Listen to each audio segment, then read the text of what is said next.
Hello. Hello, hello, hello. How we doing? Um, it's time.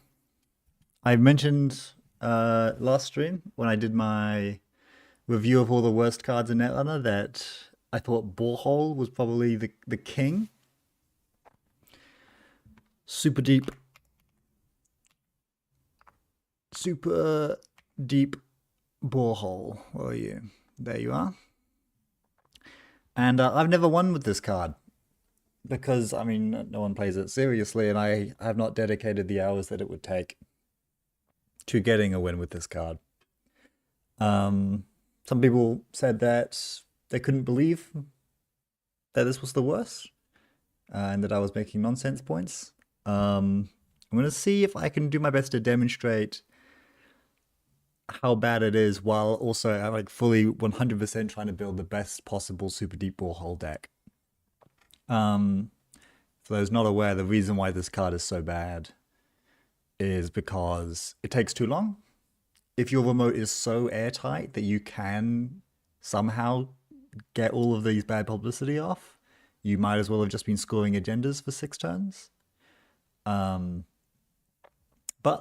and like obviously it's not just like something that cooks for 6 turns and wins you the game. It gives you increasing amount of bad publicity, and good players can use bad publicity to win the game very easily. So we're going to have a bit of a challenge ahead of us. Now, there are a few ways that you could try and make this work. One example would be in a deck or a class that kind of hates having to score out agendas a little bit. And would rather just like do other things with its clicks. So I'm going to see whether I can do Super Deep Borehole in BTL first. So I'm going to go to New Corp deck. Because that way, at least I'm playing in faction. I can run a very good agenda suite that doesn't want to get stolen. Where are you? I might also try out a Nuvung later. But I think Nuvung maybe doesn't want the game to go on that long, but we can see. There's also something to be said about playing out of editorial division, just for loads and loads of card draw. But I think that might be cooking too hard, because I don't think editorial division can actually create a server like that. You could like create that server and then threaten to kill afterwards, but that's not what I'm going for. I'm not trying to kill them. I'm trying to win with Super Deep Borehole. So let's start with Built to Last, which the text seems like it wants to score agendas, but we're going to have to figure out how to not do that. I think we still want free spin doctors. We want all of the good agendas. So we want the 3-point agendas, 3 SDS, and 3 basalts. Is either basalt spire or send a message? And I'm actually not sure what's better. Probably send a message is better.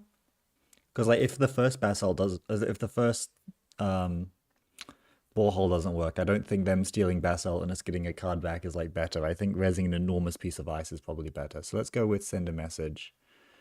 I think that might be optimal. So now we have our legal agenda pool, which is almost impossible to score, but that's fine because we're not planning on scoring. Now we just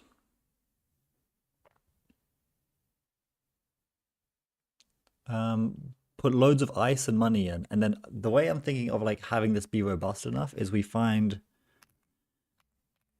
Anoetic Voids and Managam Skunkworks. And we've already over influence, so we need to go down to 1 Managam or 1 Anoetic. And I think of those, the Managam's more important. I think we need 2 Anoetics so that we find it in time. Otherwise, we might just like not have anything to come together. We can figure out the last influence in a sec. Now we need to figure out what our ice suite looks like. We're going to need a lot of infection ice. And it needs to end the run. It really, really needs to end the run. And it needs to be like big enough to end the run forever. So I think things like Logjam, things like I'm a bit concerned about Valenchar, even though this is a big code gate that ends the run. Because it doesn't like fully end the run. Definitely 3 event horizons, that's no question.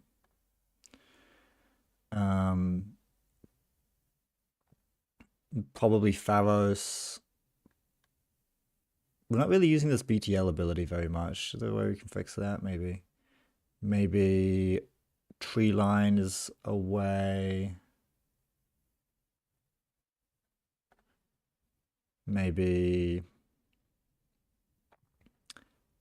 we could Biowack and just front the cost. Maybe like 1 Biowack. Just spend 14 on it or Sam it.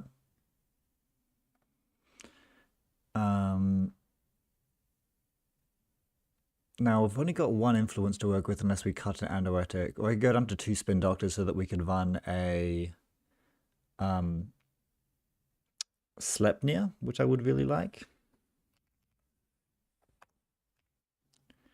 Because we need an end the run code gate. So we're down to 2 spin doctors. That sucks, but it is what it is. We're not Myoshu Gaming with Visitron. We are. I made a video saying that not Superconducting Hub. This was the worst card in the game, and I've never gotten a win with this, and everyone else has.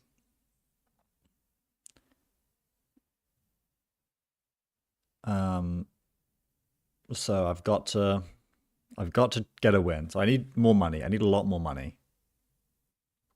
What's money? How do I do that? Regolith? Is that fast enough? Maybe.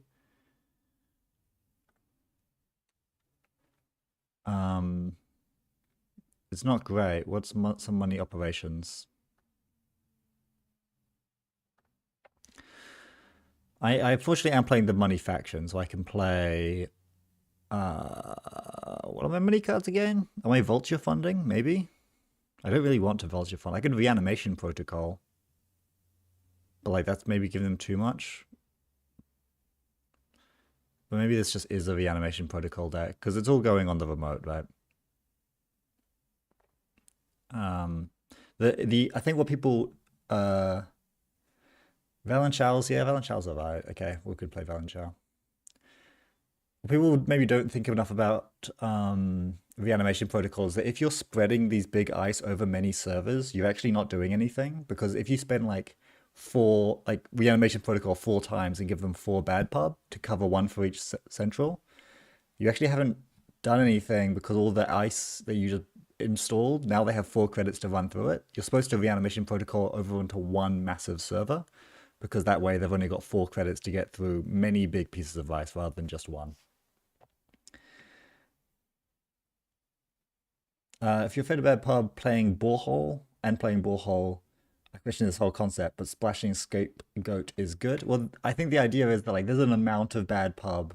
Like if they can run the server for free, then there's no amount of like anoetic voiding that I can do that will prevent them from doing that. But you know, maybe we can make it so that with enough event horizons and enough anoetic, and it costs them like 10 credits after their bad pub, we can afford to do this. Hey Brennan, hey Damon Faust. KL Grid helps make it more expensive. Makota Langui Grid? I don't think that's going to work.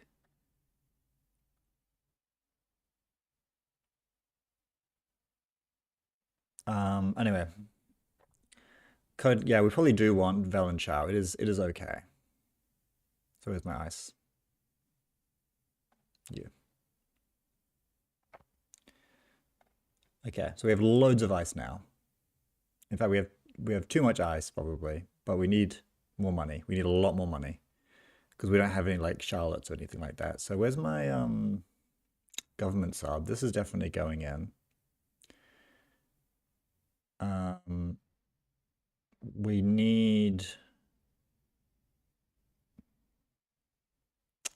maybe we need soccer. Because it installs ice ignoring all costs. I like that.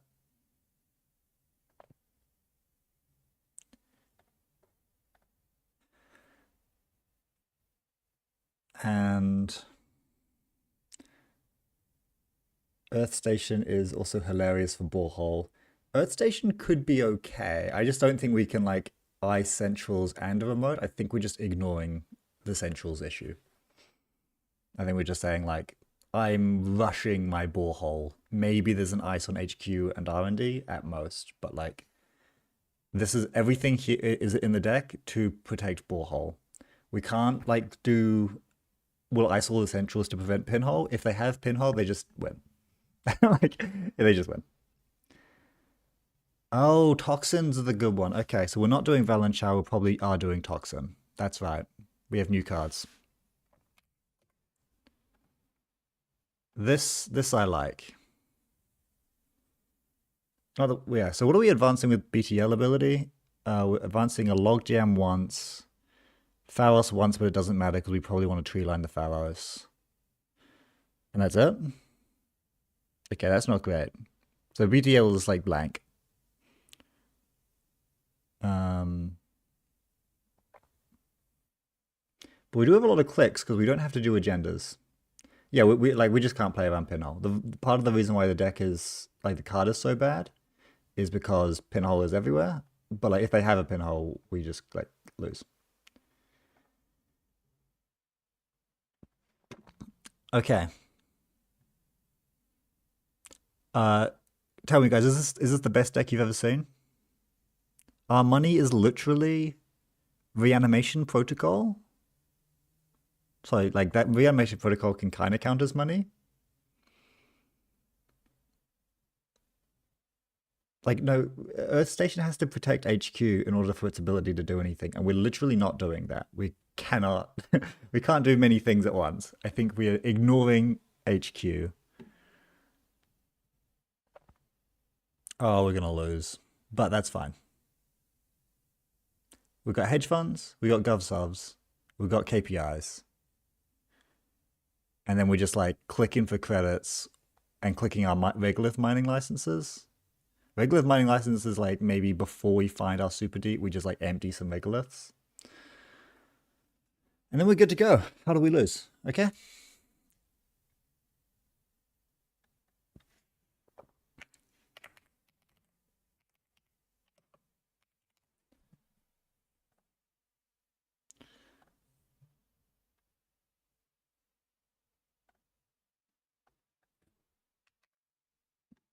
All right.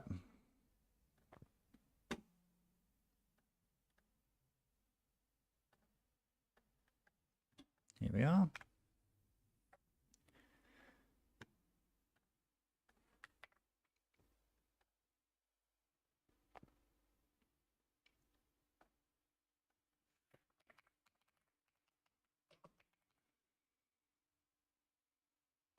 It's beautiful.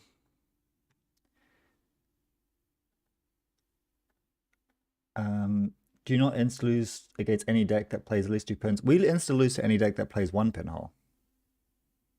Like the second borehole is not the answer. The second borehole is just there so that we draw borehole more consistently at the right time. If the first borehole doesn't work, we have no secondary game plan, which for me is fine because I'm not playing this because I want to play BTL. I'm playing this because I want to win with borehole to show that I'm like I have moral worth. Because I am, I'm intimidated by people who have one with borehole because I just haven't. So I'm gonna play Corp. I'm gonna ask for casual play. How does that sound? Um,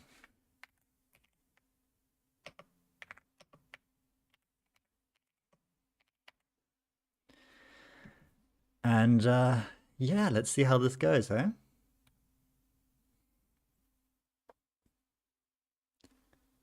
Oh, Not Yeti is here. This is very reasonable to expect me to beat Not Yeti. I don't know why my cursor is doing this. Let me refresh.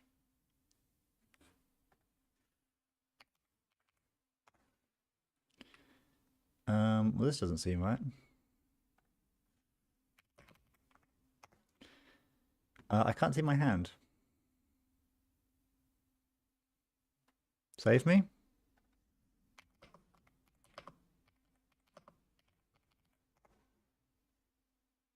Okay, we're closing and reopening JNet. Oh, that seems to have fixed it. This hand is perfect, right?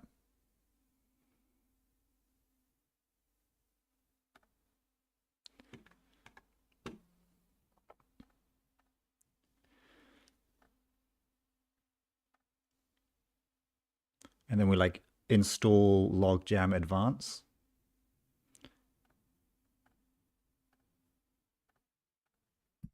It's the perfect hand. Oh no, I know my opponent. I was having beers with him on Saturday. This is one of the best players in the UK, and we're gonna have a wow. We put a lot of ice in this deck, hey?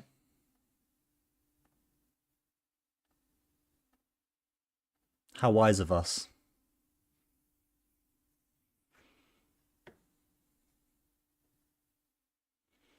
Okay, they're rich, but rich doesn't mean that they can interact with borehole quickly.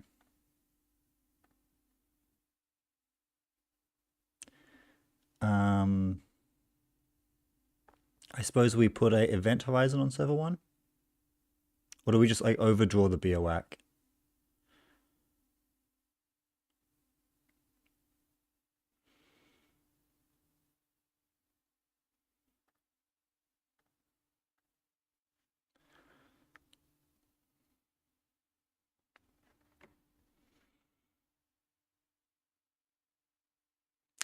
They're probably not on any pinholes.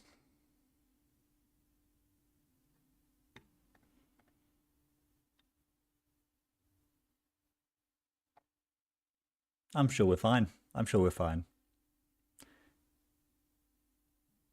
They've produced a propeller.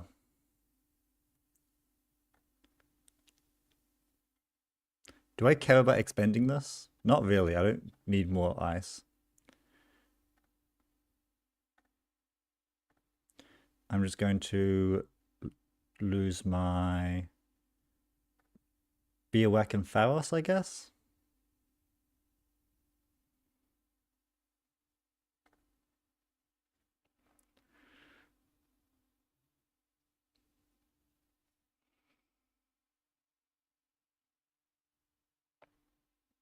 Okay, he's getting his card draw, money, everything set up pretty quick. Fortunately, we're not going to lose on centrals, most likely.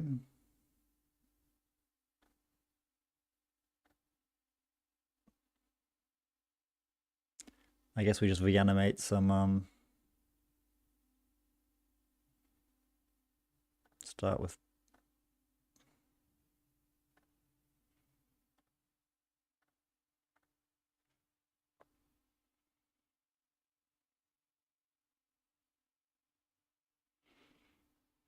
Okay, we can no longer afford to res all of this.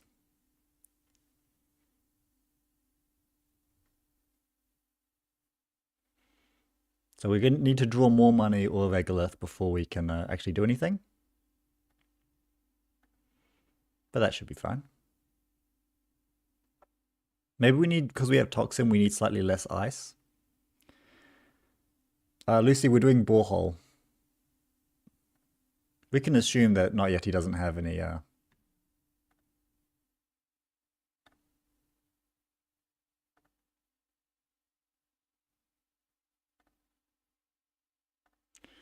Okay, this is not helpful. No, I want to keep the tree line. Maybe we don't need Sleipnir, because they're probably going to get through that for free anyway. Maybe we don't need an SDS anymore.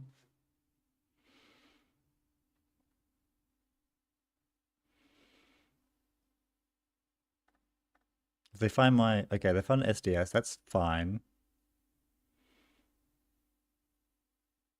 If they find the Anoetic, we're screwed. Fuck. Oh wait, my camera's covering the thing. Look, I didn't say we're gonna get this done on the first try. In fact, I haven't even found my borehole yet. I'm halfway through the deck. I don't think we're reanimating anything. Maybe we are. Okay. We found no spin doctors. We have not found. We took this long to find a regolith, and we didn't draw a borehole. So maybe we need 3 boreholes just to make sure that we have one.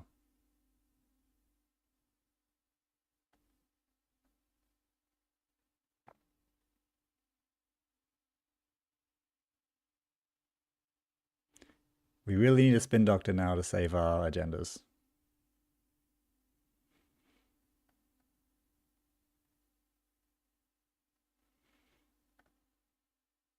Still need to spin. Okay, that's not really going to do the job, but I can put this in server 1 as a distraction. And then we're already assuming they're not running archives, so we can hedge over here. Okay, first spin, hold down. Huh. Idiot. He clearly has no idea what's going on.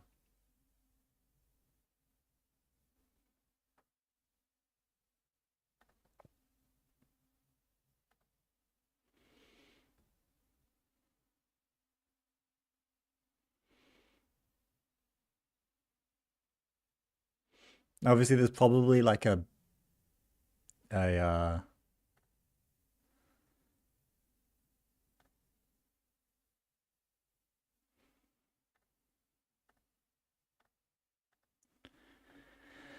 probably a deep dive in there, and he's just gonna do that.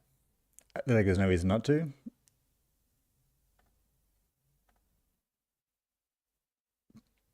But we'll eventually draw a borehole, right, guys?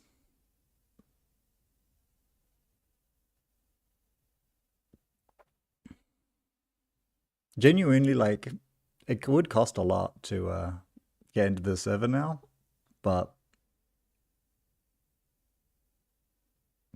this may take a couple of tries.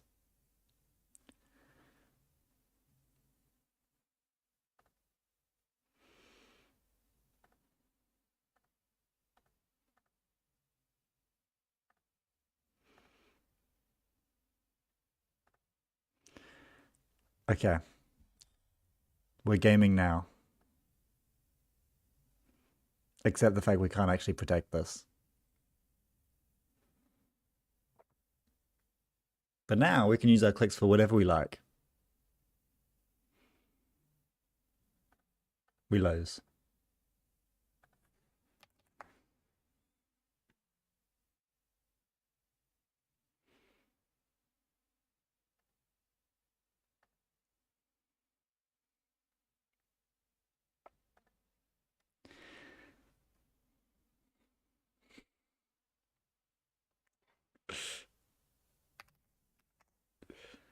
Okay.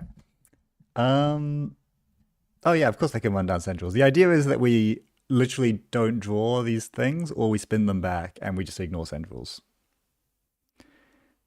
And now we can play the game losers immediately.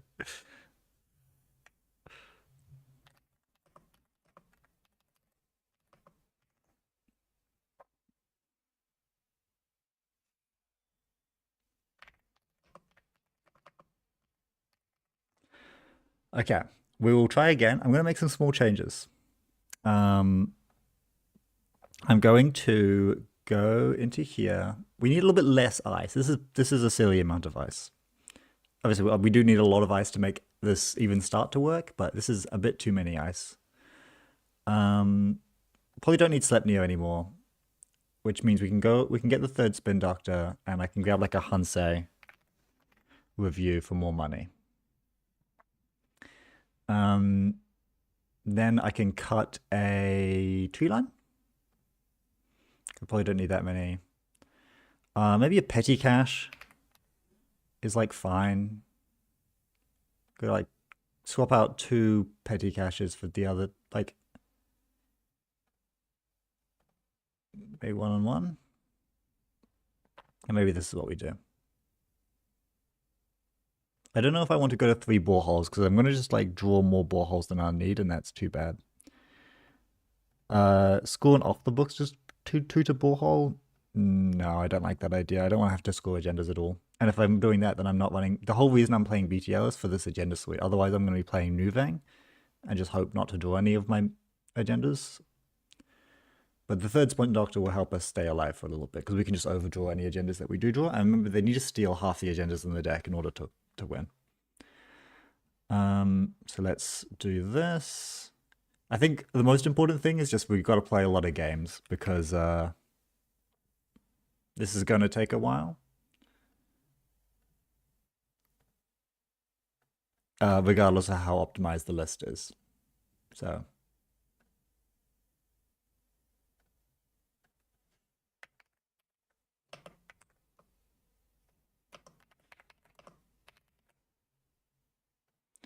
And we're going to put on casual play again.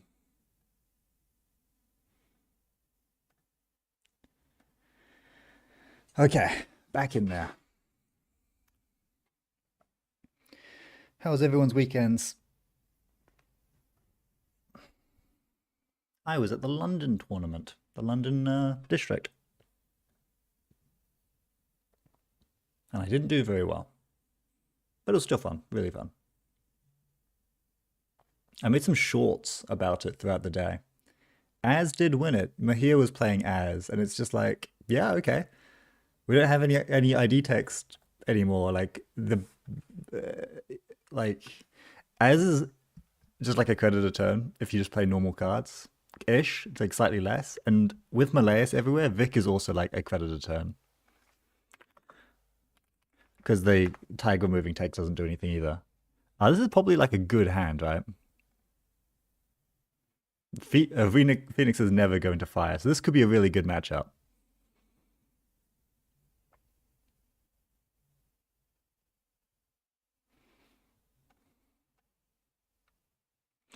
So how do I do this? Do I install Advanced Logjam Hedge Fund?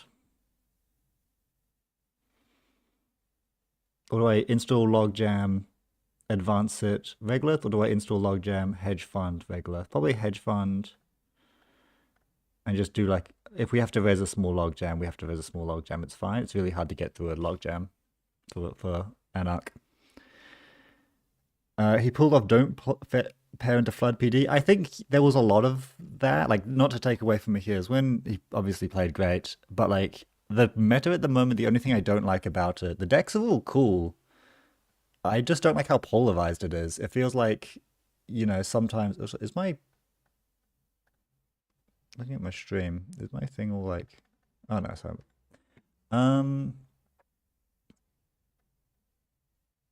I will res that.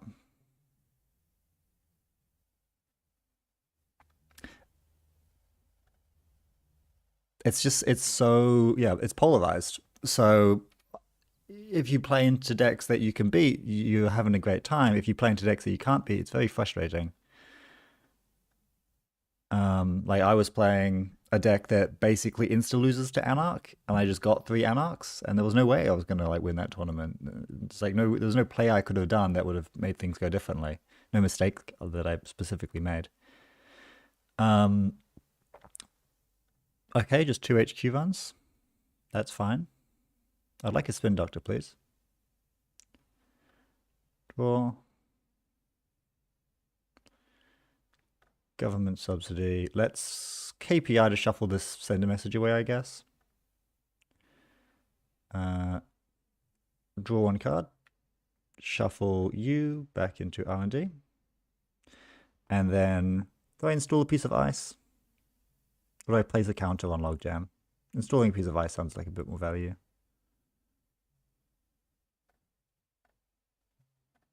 And it's all going on server 1. Absolutely.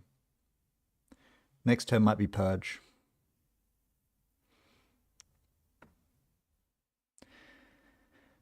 Seb and Orbit tier 0. Yep, the meta is not good. If this is the case. And like, of course Orb is the best deck. Like, come on.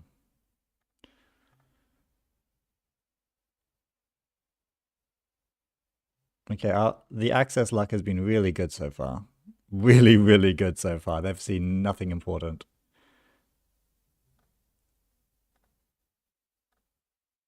I guess we just take more money. Maybe that wasn't the turn. Maybe it was just Purge. Keep them broke. I want to protect the Anoetic, because if they keep running HQ for it, they're going to trash it, and I really, really need it to win.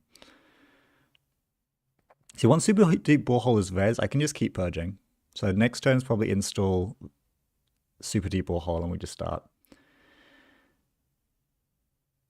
Yeah, I don't know if it's like guaranteed that Ob is the best deck actually, but Event Horizon is just like a messed up card. It's just not fair in Ob. Like it's fine outside of Ob, but it's pretty stupid in Ob. Let's do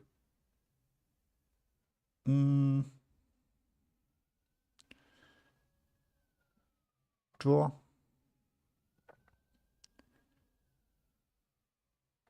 Government and then Super Deep over in server 1.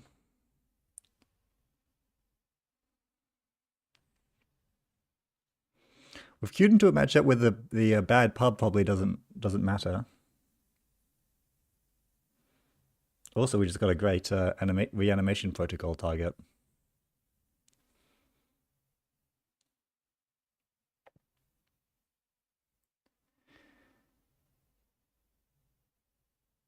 Malaya's Glacier is also really good. And I think Malaya's Glacier is a really cool design. Oh, Helium 4, okay. Well, I guess I won't be purging every turn then.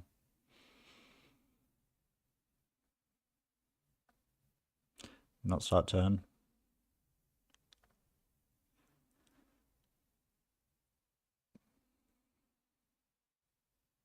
Okay, so we just can't play around pinhole, and they've probably got 3 pinholes. But that's fine. We can...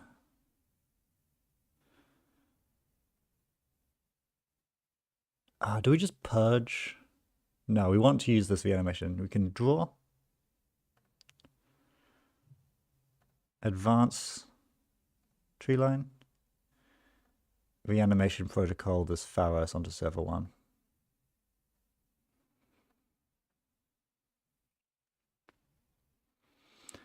Now I want to use this Spin Doctor as soon as we can. I'm definitely not letting them draw 2 cards ever.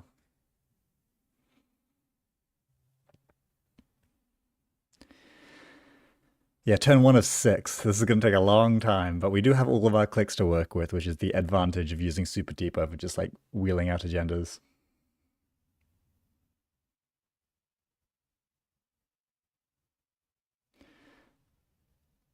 I'm playing Rush BTL and I can play into Seb. Okay. I don't really know what Rush BTL looks like, to be honest. I think I just tank the Purge, both for this Bottomless and the 3 daily cast. Maybe I don't care about that just yet, because I don't think they can get into this server until something else happens. So, and this fermenter is only at 3, which is not the crazy fermenter value. So let's go res this. Let's get rid of this SDS.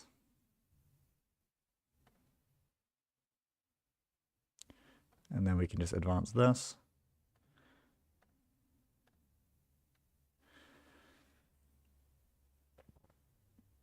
Like, their money is not, you know, our win condition. Thule has a playable Seb matchup. I do not believe that. I am very skeptical that that is true. Why would Thule have a playable Seb matchup when they have Hannah, Gourmand, like Transfer of Wealth, Audrey? What Thule deck are you thinking of? Because I haven't seen any Thule decks that I thought were any good at all.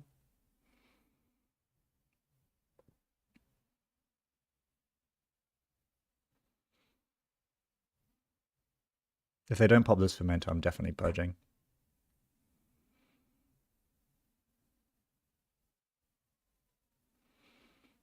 Are we really going to get it on our second try? We could do. Like, there's no reason why I think they're not just holding a pinhole. Tranquilizer is funny.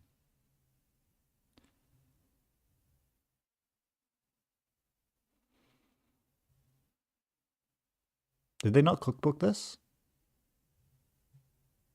It's a virus. Why didn't it get cookbook?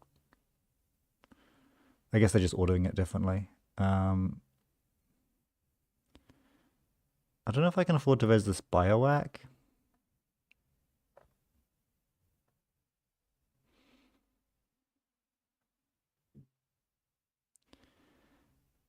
Okay, so it's petty cash purge. That's good.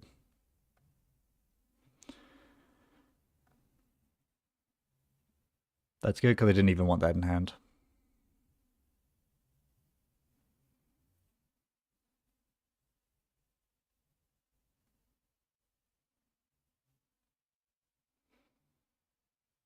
Three aggregated aggressive trend settings: tag, kill, oppo, caveat, hypoxia, end of the line. I think Seb would. Well, like having end of the line is really nice. Obviously, I I don't know. I'm not a huge Thule believer at the best of times. I kind of think that people just lose because they're bad to it, and it's relatively easy to play around. I'm also not an aggressive trend setting believer. I think you I think that agenda kind of sucks. I think it doesn't do anything. The tempo you lose scoring it is worse than the click that they occasionally have to spend recovering from it. I mean, we all want to believe in our stuff, but I don't have belief in Thule.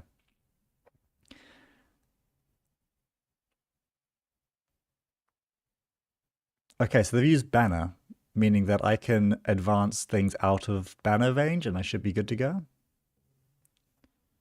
I think are they going for it now? Because it's only cost them two to get through here, two to get through here, two to get through here, which is bad. But they got plenty of bad pub, right? They've got. So I'll have to pop an anoetic if they're doing that.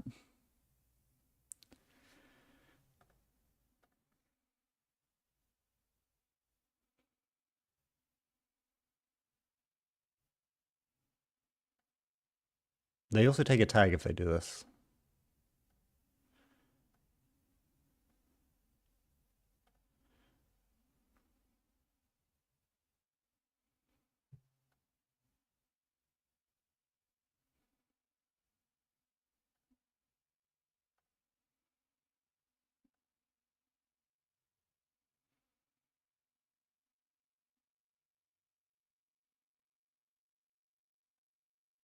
I'm getting lots of money here. This is telling me that they don't have pinhole.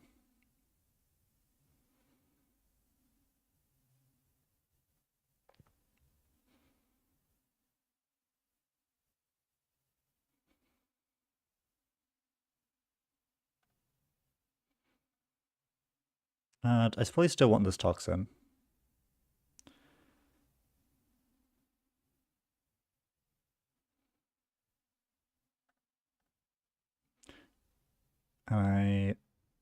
Yeah, I'll just put the agendas back.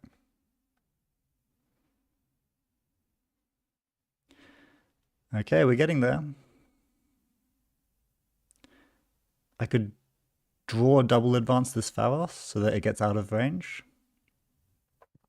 Seems good. Because they would need 5 leech counters to get there.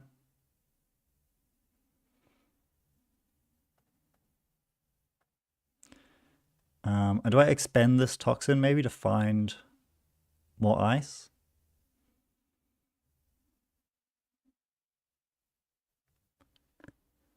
Toxin, a event horizon? I'd like an event horizon, yeah. That's for next turn.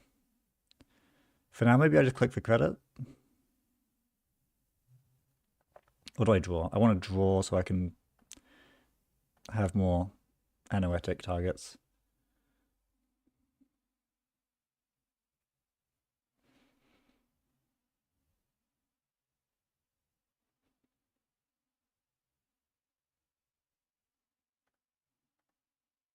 Okay, that's fine.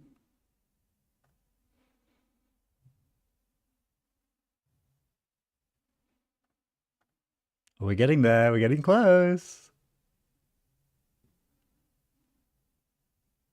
If they're just not on pinhole at all, they should just be drawing, like hard drawing for it. Because I don't think, aside from a Bottomless, that they have a way to get through here. There's something to be said that I don't have a way to answer if they do just put a Botulus onto this. Then they just have to spend money. I guess I have Anoetic as my answer. Okay, that's not good. Uh, when your turn begins, you place a virus, then if there are 3 or more. So I have to purge if I want to keep this around. Also, leech is getting big, so it is just a purge angle.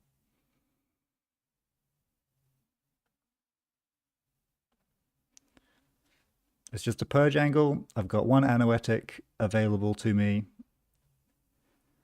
Let's see how it goes. 6 turns is a lot of turns to expect the runner to not have a pinhole. Borehole will win at the end of this current turn. No pinhole 1 time. I don't need. Do I need the top card of R&D? No, I definitely don't want to let them draw.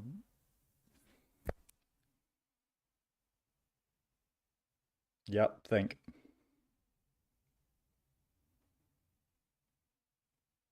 The purge, I guess, was mostly for the leech counters because it means that Pharos is still indestructible. But a Bottomless does still do the job. They'll have to trash something. The Tranquilizer's not doing anything, so it's fine. So they need a Bottomless through, take a tag. Then it's 2 for Tree Line, 2 for Logjam. So it's nothing. It costs them nothing to get in. And then I have to Unoetic. So if they have... Okay. They're spending clicks. No pinhole 1 time? It's cinema. It's the perfect board state. Couldn't find a pinhole. Are we ready?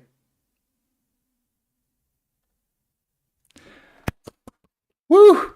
Let's go! Oh, yes! Okay. 50-50 win.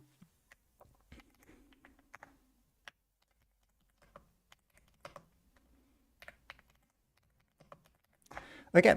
So what we've learned is that Borehole has like a 50% win rate. So it's like fine.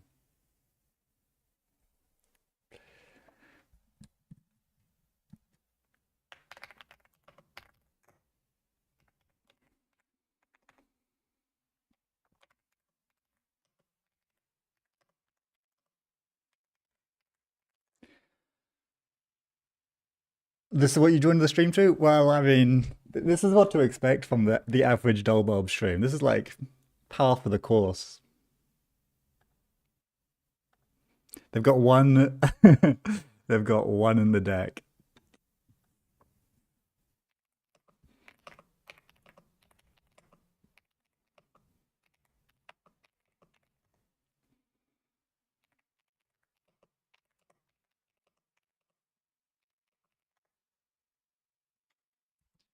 Okay, that's so funny. Now do it out of Hyobu. I could build a Hyobu deck, and like win with all of the bad cards. Do you guys want me to do that? Luana Campos doesn't do anything because I would need a second remote server, which I'm not doing. Because like Luana Campos costs 0 to trash because I'm...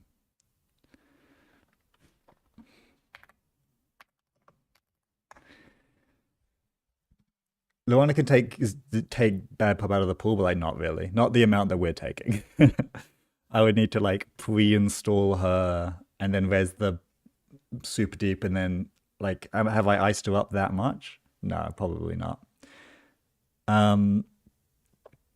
So the reason why Luana doesn't work in this deck is because we can only afford to do 1 server. And if you're doing bad pub decks, and I don't think any of the bad pub decks are any good between you and me, but I mean, someone should prove me wrong about that. Hearing people say that it's alright, I don't believe that, but it's fine. But if you want to do bad pub, you should basically do this. Because if I were to like ice up these servers a little bit, it doesn't matter. He's on, 7 bad pub. Like, putting a Sleipnir here would cost them 1 if they had a small... No, it would cost them nothing if they had small Shibboleth. Like putting a decent-sized piece of ice on each server doesn't matter. This kind of matters. Even towards the end, this server, if they could get through this with Banner, like if they had that leech that I purged, it would cost them 2, 4, 6. It would cost them -1 to get into this server if they were allowed to do it with Banner. This borehole would have cost them 5. So the entire run, including trashing Anoetic and borehole, would have cost them 6. And then we lose. So yeah, little ice doesn't matter in bad pub decks. You need to go really high and just say that you don't have the actual cards to get in. Now we didn't find like, maybe we should have put like a code gate on there so that we weren't just relying on banner stuff, but that's a certified borehole moment. That is a 1 of 1 borehole. There's a situation where it matters, which is when the runner can only deal with ice with a single ice target option like Bottomless or Crew. Yeah, so the reason why we got away with this deck is because, you know, in the early game, just a Bottomless is not enough, even though for a lot of decks that will do pretty nicely. And their breaker is like terrible. It has like no flexibility. Whereas if this was just like a Kuapira, you know, it would cost a bit, but basically it would walk through.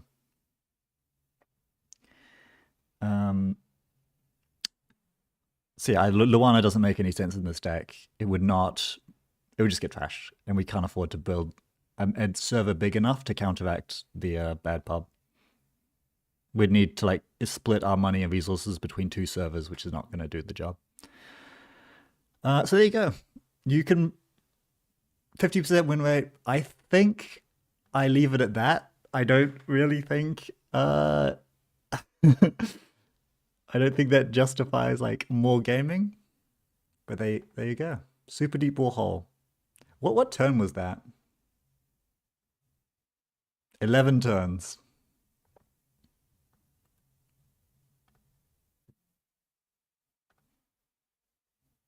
Luana is good if your deck can create threats from HQ, like Red Cap or Reanimation. Yeah, that could be true. If you've got like a medium-sized remote server, it's a low-risk thing that can give you absurd. There's like 3 credits in a card draw. It's pretty amazing. But like, doesn't work in borehole deck. We don't need that kind of stuff. We just need loads and loads and loads of ice. Yeah. That was like, I thought that would take longer, to be honest. That was my second game. I thought it was going to be like a 10-15 process. So maybe I'm completely wrong about borehole being the worst card. And like, it's up there, but guy in YouTube chat who made fun of me for saying borehole was the worst card, I surprisingly vindicated. Okay. Next we need to. Oh, what's next?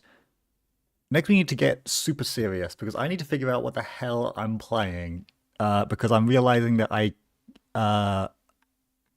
in London, I was playing, so the London districts, I was playing poetry, and I had a great time, except for the fact that every single runner that I faced was an Anarch, and I can't live like this. I'm going to lose my mind. It's the only bad matchup, but it's the only playable faction. So I need to.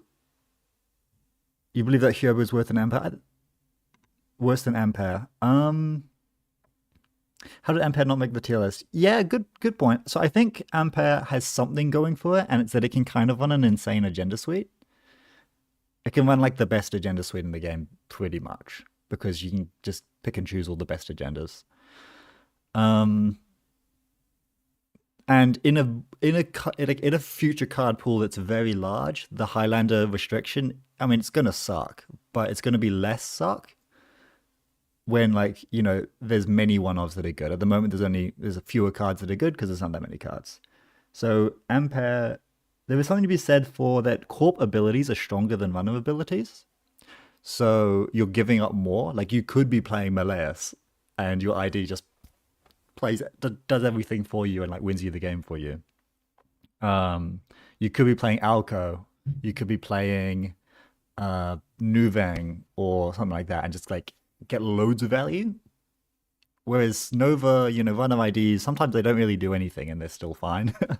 Like, you know, Lou doesn't actually print you that many credits in a lot of matchups and it's still like perfectly playable.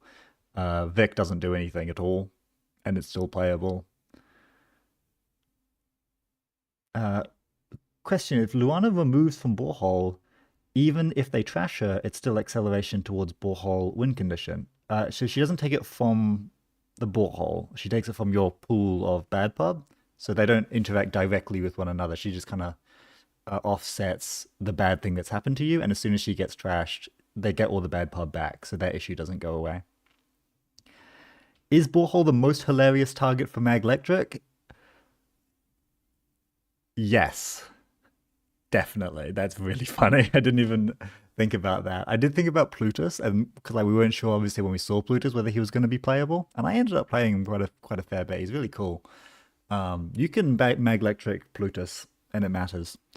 But you can also Maglectric Borehole. So maybe you guys should be slotting a little bit of Maglectric in your decks, hey? What was I saying? Yeah, I need a deck that I can win with like all the time, and not poetry, even though it's really fun because I can't afford to just like get unlucky. I played into two Sebs and a Lu. Three of my four runners were two Sebs and a Lu. The only like fun game I had was against an Essa, which Cobra Bubbles was playing, which was on stream. Should I like do a stream react thing? Because I that was a fun game. Um, Runner Carpool was clearly better than Corp Carpool, and the power level of the game was compressed. What was the context? Yeah, I found it interesting when you said Nova being better with a large card pool. I actually think Nova was better at the best during elevation. No, strongly disagree. I think Nova sucks the worst during elevation. I put together like a control Nova deck at the very end before rotation, and it was really slow, but it was fine. Because there were like loads of premium jobs that you could run to click the credits. There were loads of, you pick one of each great breaker, you know, um, lots of money events that you could pick and choose from. Whereas when the power level is lower, the power level of the ID is like more more relevant. Um, and obviously I think it's a bit of a shame that Nova doesn't have any text. There could probably be some interesting text on there, because someone mentioned in a comment on that video that the reason why Nova's a myth to them is that it's basically like you can play this alternate Highlander game mode within the Netrunner rules, but it doesn't offer you any reason to do that. And you could just say to your friend, "Hey, do you want to play Highlander and I'll play Maggie and you play like BTL," and that would be fun. You could do that. Nova lets you do that with an ID, but is not otherwise interesting. Um, I was wondering, like, could I do like an alternate game mode where it's Highlander and there's text, so that it feels somewhat powerful, like something like on each of your turns, it's Highlander restriction. The first time each turn you play a card from each faction, gain a credit. Like, that's powerful. That would be really quite good, but your deck kind of sucks. And like, it doesn't really matter if it's not perfectly balanced, because it's an interesting deck building challenge. It'll be a fun time, and like, it's not going to be a stupid competitive thing. Would you guys ever consider, like, what do you think? Would that be a good YouTube video or something? If I would challenge someone, build a Highlander deck and custom rule, first time each turn you play a card from each faction, you gain a credit. So if your run a turn is play one of each, you get 3 credits a turn. Obviously that's hard to do, but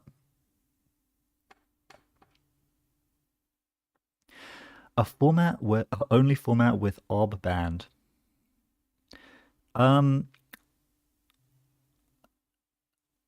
Every format should have OB banned.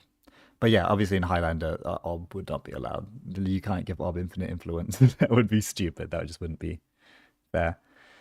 SAF is an alt format called Astro, which is Eternal Highlander with a small ban list. I think I don't know Eternal cards, and I don't really care to learn. If someone wants to show me like Eternal cards, I'm more than happy to check them out because it's interesting. But it's just too much. There's too many of them. I prefer keeping it to standard if I can. Could you do something like all the factions have a different effect, and whatever you play first is the effects you get during that turn? That could be cool. That could be really fun. That would be a lot more difficult to balance, because obviously each of them would need to be very similar power level, but hey, like I could make it work maybe. That's a good idea, Mr. Lost My Thumbs. Um, Best thing you could do in Nova was reboot hacking your board.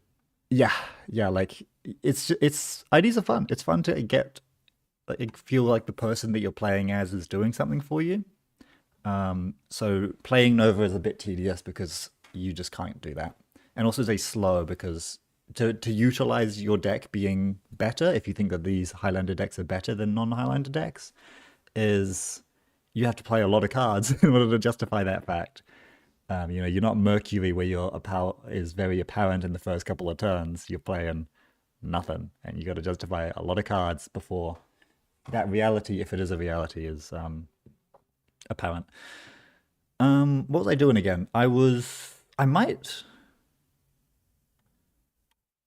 hold up. I'm gonna bring up the YouTube video that on Kaku Rainbow Games' stream because I played a game which was really fun, and I think it would be fun to just go over it with you guys. So one sec while I bring that up.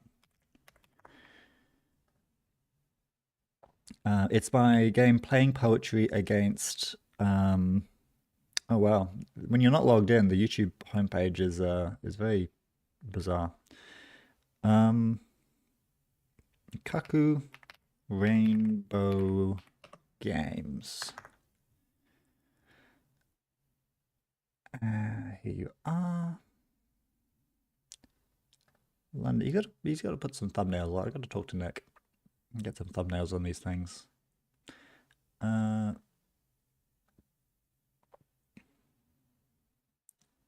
we are. It's my Nick's beautiful, beautiful mug. Wow, look at that crispy quality. Can I juice that at all?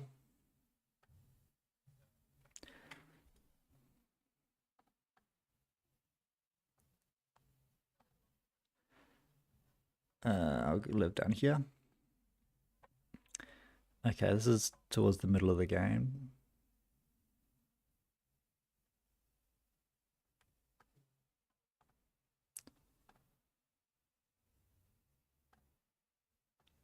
We're gonna crank the playback speed. So this is me against Cobra Bubbles. Oh hey Night Yeti, how you doing? Sorry Nick. I'll be doing the commentary here. I didn't realize like how crazy well you can see my hand. I'm wondering now if like it's really easy to just peek into my cards while I play. Because like look at the angle that I've got these things. Um, Cobra Bubbles is a pretty tall person. So I leave centrals open, which is weak to Testushka, but like I'm trying to play tempo, and if they spend 3 credits on Testushka early, I'm kind of fine with it. This is a ghost tongue off the rip. It's pretty hard to see on stream when you're using alt arts, which is part of the reason why I don't use pretty much any alt arts at all when I play. I always get offered them, and I just turn them down because I flatly don't use them.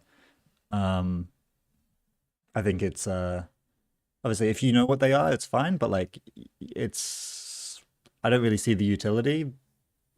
Um, and like it just makes board states look a bit like what was that? I have to go back and even see what that card was because I think this is pinhole threading. This is a price for an early daily cast, which is a lot of money. And I get to take an early Nico campaign. And I'm very happy to be doing this because I've been pretty broke all day. You can see how insanely flooded I am, by the way. 1, 2, 3 agendas. What was the card that I just had in hand? Okay, so I've got a Regolith, 3 agendas, and a Flood the Marker. In the biz, we call this a jammable hand. Cobra Wills is also going to have more money than God very shortly. I don't like alt arts for tournaments, but I use them when building decks for the pub. Yeah, that's fair. Like if you're playing with friends who like could reasonably, you're gonna play multiple times, like for example, and they're gonna learn what your alt arts are quickly. That's pretty easy to keep track of. But in a tournament where each person you're playing against once, so they see your alt art one time and then they move on, and you might even be on stream, and then it's kind of a worse stream experience. I think that's a bit of a shame. like obviously people can do what they want. It's not a big deal. I'm not thinking less of anyone, especially if you're proxying. Like Mahir says, he uses black and white proxies. Like I don't mind. Like it's no problem. Just do what's convenient for you. Um, but yeah, I personally don't use any alt arts. Aside from I think my wage workers are alt arts because there was some reason. I think I lost like one of my proxies. But these like most of my cards, by the way, are like paper proxies. Elevation I own and Vantage Point I own, but before that I just printed them all off at my university. So my centrals are all completely open. I found one piece of ice. I've got to flood the market in hand. I'm drawing kind of crap, but at least like the cards coming off the top of the deck are pretty okay. And I don't think I've been too many agendas at this point. Oh, I have. I have been two agendas. So I've found a train, a let them dream. My hand is three more agendas.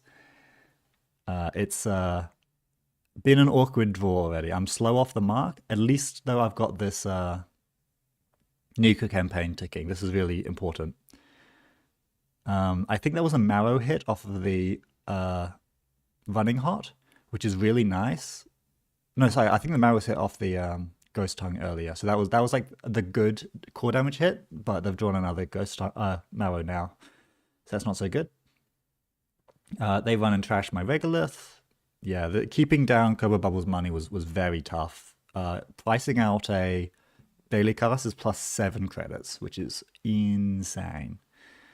They take some pings at HQ and find the one agenda, which means I actually get to play more cards, which is tempo. So this is poetry being pretty good. And then they got to spend more clicks. So I can't tax their credits really, but I can tax their clicks. They only have so many of those, more than usual because they have running hots in there. But I install Inves Spin Doctor. I'm still looking for ice because I've got these flood the markets and I've got this fully up. But until I find ice, these don't do pretty much anything.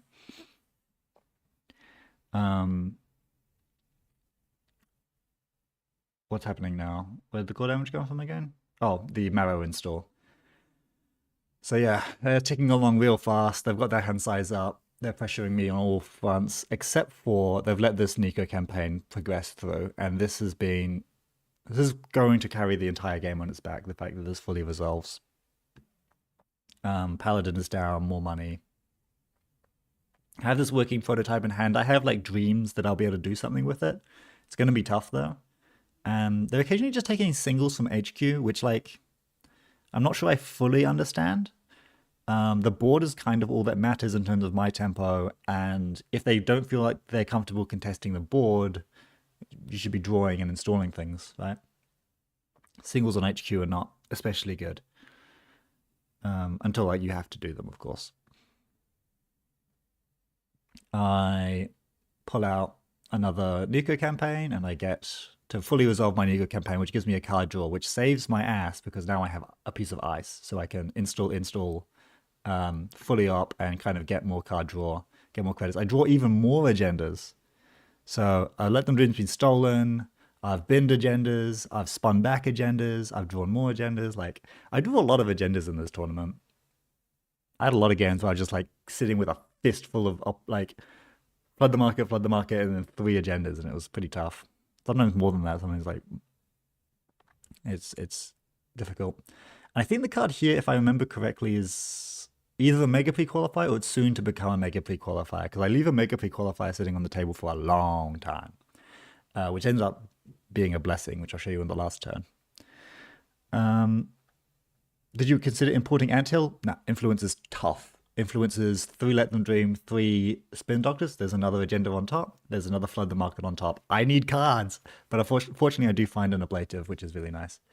Yeah, Influence is too tied up. I can't do Anthill. I would love Anthill. It would be really good, but I would try and figure out how to make humanoid resources work before I would consider an Anthill.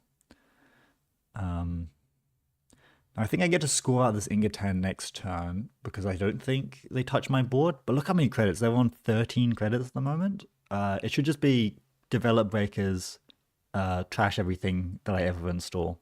That should be in Cobal's mind. But instead, more singles on HQ. Not so sure. I think that's losing time. No, they take the Ingot Town, that's right. So now they're on 3 points. That's still pretty far away from winning in this deck, but they spend more time installing this daily cast, which is perfectly fine. Like, you need a lot of money to trash everything forever. And I just draw a train. Like, it's nothing is coming up for me. This is not good. Another ice is super nice though, because it means I can maybe ice. So yeah, there goes the Mega pre-qualifier, and then I ice HQ because it's time to play around Chastushka and feel a little bit safer. I'm still a ways off being able to land like a really nice Flood the Market, but I do have another ice in hand there. I think that's a Sleipnir, or maybe a Drafter. The quality is really low. Is this really what we streamed it in? This doesn't even look 720p, but I could be wrong. I think they find a Begamot here, so now my barriers are all going to get broken for 1. Fortunately, the only barriers I want are ablative barriers, and they always get broken for 1, so Begamot's like a comparatively bad breaker. I trash 2 off the top, because I need my hand, I need these floods, I need this ice, I need this train. And then they shoot for a single on R&D, which is a bit sus, because if they hit an agenda there, I can actually install my ice, and I'd be able to flood out this train. No, I couldn't, because I only got 3 remote servers, so I'd be able to flood out a 4 advancement card. I think for a bit, like, I've got this fully up now, so my money problems are, but like, my money problems have been solved for quite a while. I will never basically need to make too much more money, but I think I'm gonna lead with. Do I install fully up? I'm not sure if I do. That's definitely the riskier line, because then they could just like run it. But no, I draw more agendas. I draw more agendas. I think I change what I discard here, if I remember correctly. So yeah, there I changed what I discard because I want the warm reception. It's just like slightly better, because if they leave it, it's a complete disaster. Whereas the other one, if they leave it, it's like not that bad. So I've got my 4 servers set up. They're definitely going to want to start poking, so they do. They've got the Echelon down and the Tungsten Tailor, so they break it very cheaply. But I do get to at least res my working prototype and the ice. And there's an auto here. This is an auto, and they see it and they don't trash it, even though they have 14 credits, which is very bizarre. I don't really understand that. What's crazier still is that they get the opportunity later to trash it, and they continue not to, which is, I'll show you how that one goes.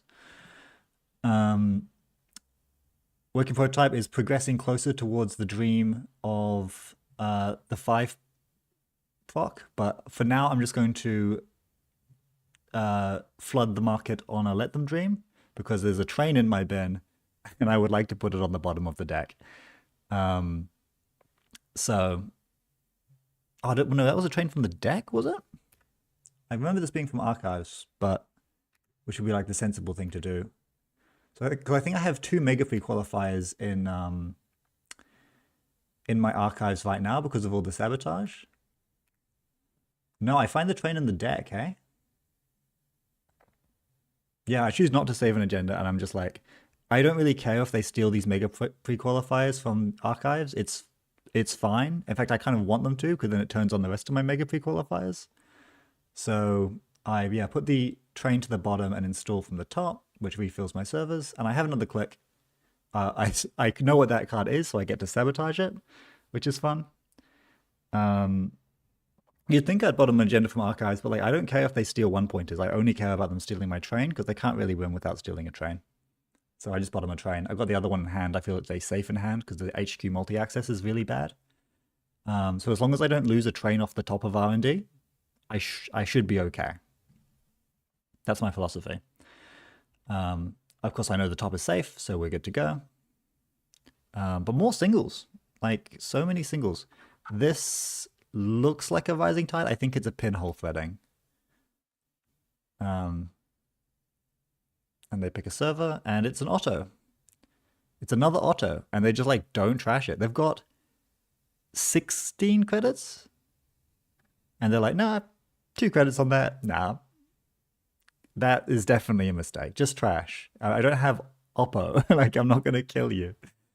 But yeah, no trash on this. So I get to res it, which is a working prototype proc, and also, it starts progressing. This auto needs to be dealt with ASAP because he's about to explode and give me all the clicks in the world. And I think what I do is I just install, and then use the working prototype to lock the deck, thinking that maybe I'm only denying 2 credits here. Yeah, here it is. Install, res, install, and then spend the 5 counters to put Paladin back on top. And by putting Paladin back on top, I know that that's like 1 card that doesn't deal with the board.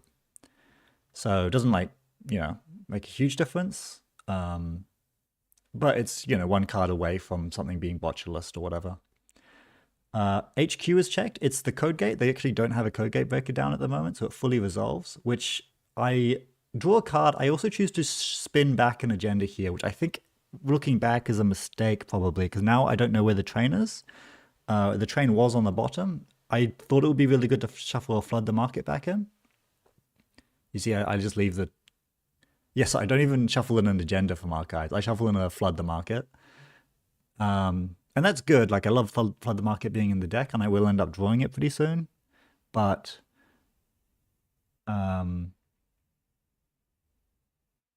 yeah, so there's... Like, I probably should have left the train on the bottom and just not shuffled. But yeah, this is a Mega Free, so I want them to steal this Mega. As soon as they steal this Mega Free, they're in like a really bad trouble. So they check archives, and I have a look, and I say, well, here are your 2 Mega Free qualifiers that I've been waiting for you to steal for ages. So now they're on 1, 2, 3, 4, 5 points. But the only way they can win is by stealing a train, because I don't have any other 2 pointers. I've already stolen my Ingatam.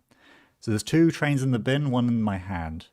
So I don't know, 2 trains in R&D, 1 in my hand. I choose to fix they see a single off of R&D.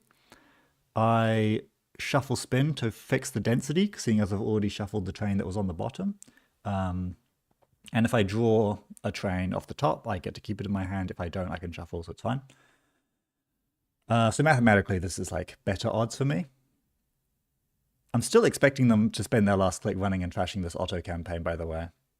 But they just draw. I think someone told them at some point, and this may have been you, not Yeti, but someone told Cobra Bubbles, according to them, not to respect Otto. So they just didn't trash the Ottos.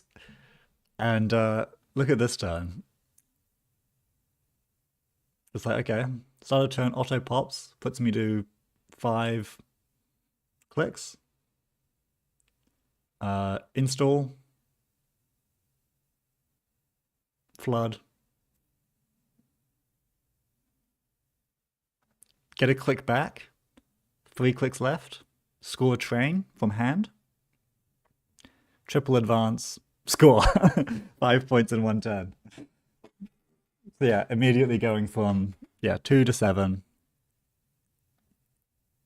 So yeah, so I inside jobbed that one, like Mahir says here.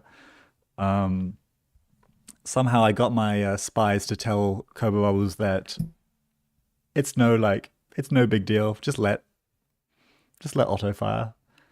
And I didn't even need Cyclotron, because I've been saying Cyclotron's no good, and then that deck list came out that's really good, and it has 3 of them.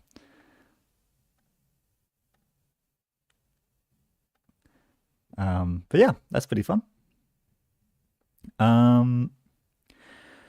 Anyway, oh, Kakarem is splitting them out into individual games. That's nice. That's good.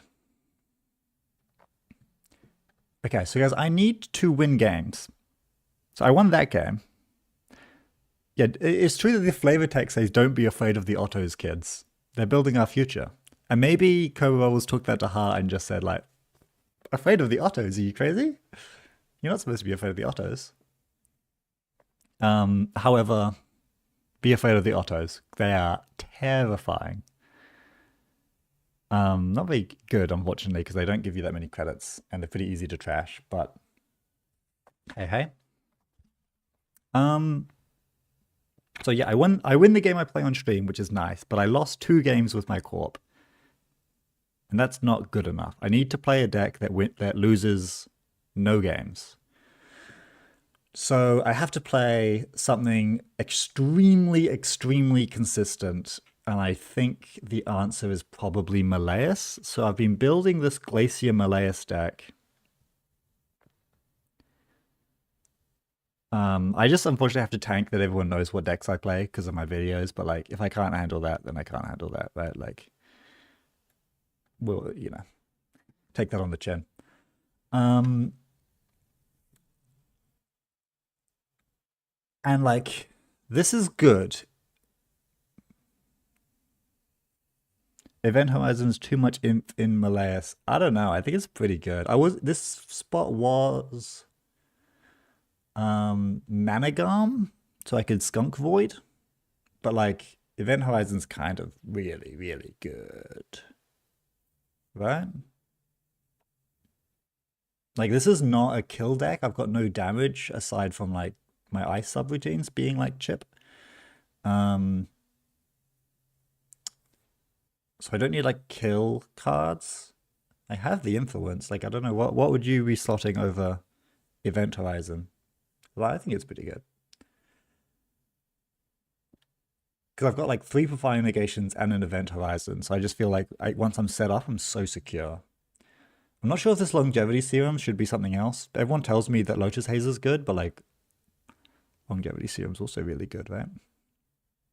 I also at some point might experiment with like a bigger deck size, like just like make a massive Malleus deck. Might be bad because you find Charlotte Lacosta less often, but I actually don't think it would be like completely crazy to make a massive Malleus deck. Managam, Lotus Haze, or Bran, or Sleipnir, or Humanoid Resources are all really good. It's possible that Humanoid Resources is better than Event Horizon because it's so fast, but this is quite a slow version of the deck, I think.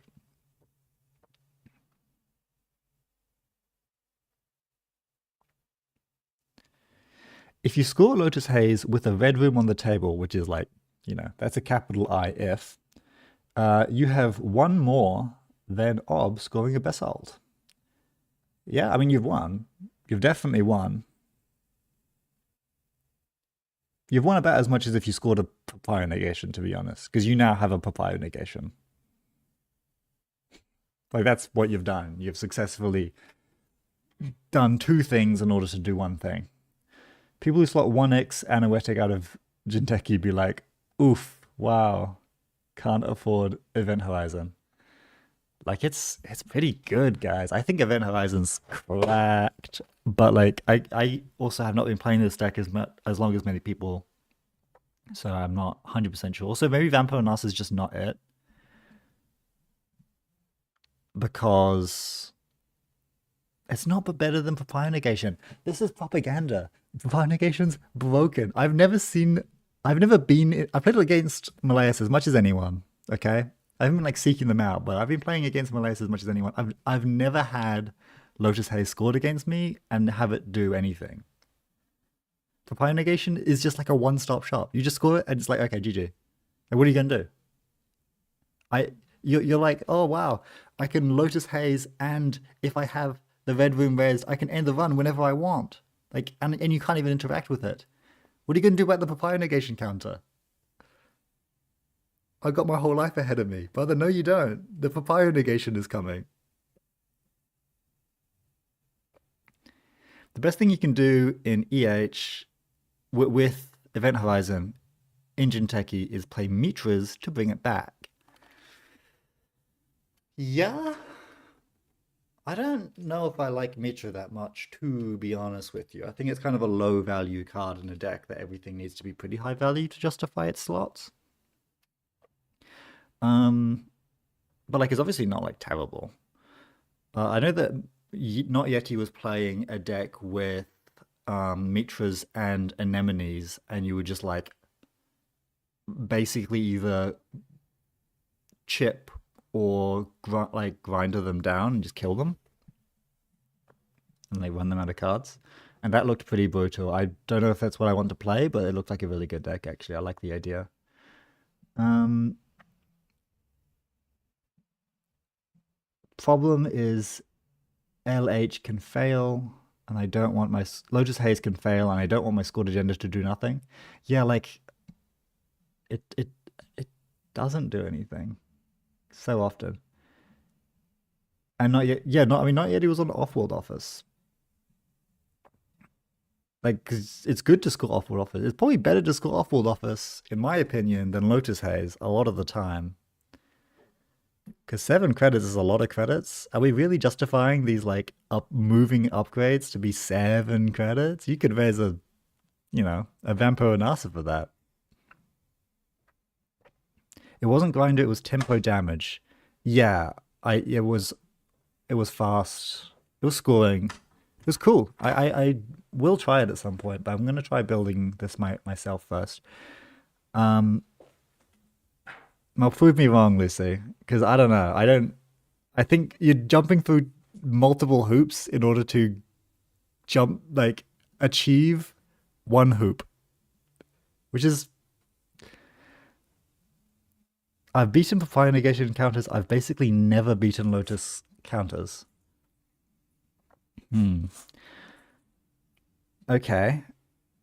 Um, I'm gonna disappear for 1 second because my fiance's arrived home, and I'm gonna say hello, but then I will be back. Put on like Family Guy shorts, and I'll get that sorted eventually.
Hello, I'm back.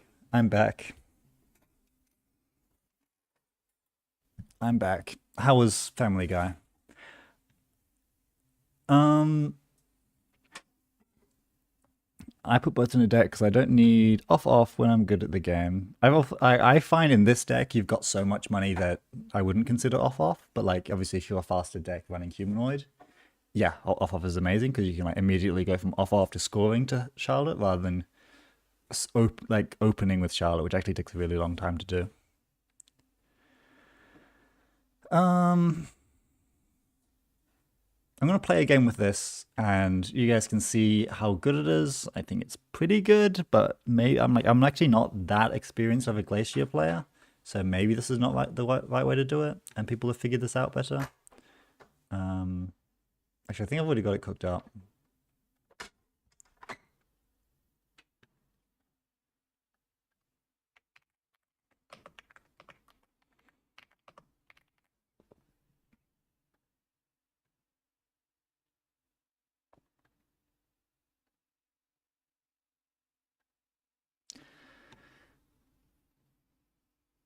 I put both in the deck because I don't need an off when I'm good at the game. I don't like Lion's Mane because it only really punishes Crim, although you can jam behind it.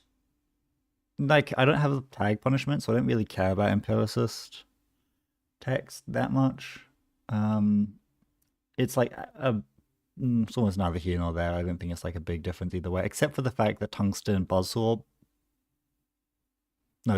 Taylor, and like Echelon gets through it a bit cheaper, but like I don't know.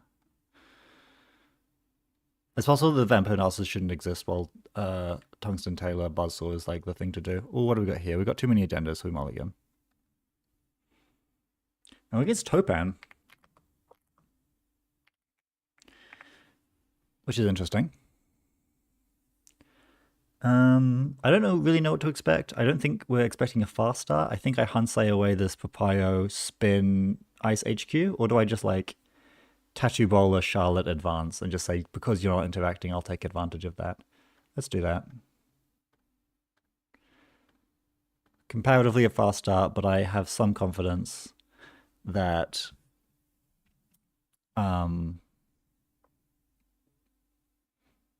there'll be a slower deck if they're doing this so slowly. Okay, they want to run HQ because they've got the Gourmand. So top card is Papaya Negation. Trash it or leave it on top. I think I will trash it because I don't care that much if they steal it. Like, I'll trash it and then I'll add it to hand. Like, tempo good. Just draw cards. Even if you know they're going to be agendas.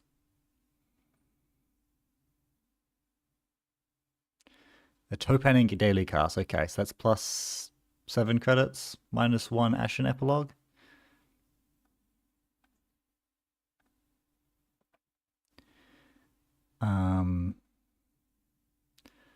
Draw Hansei Spin, or advance Hansei Spin Doctor, I guess.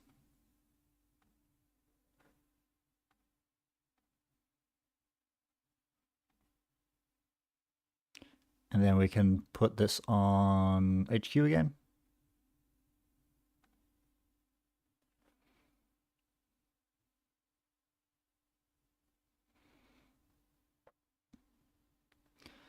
Here you don't value a little bit of mystery. I don't know what this is.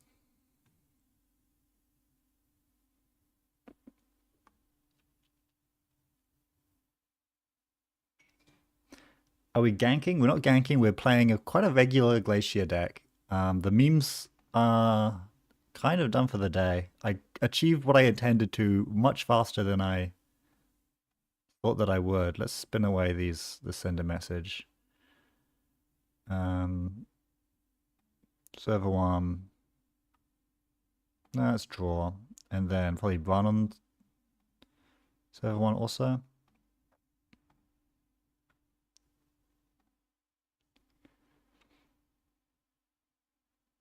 I'm not respecting this twinning yet because there's no way for them to cash it out.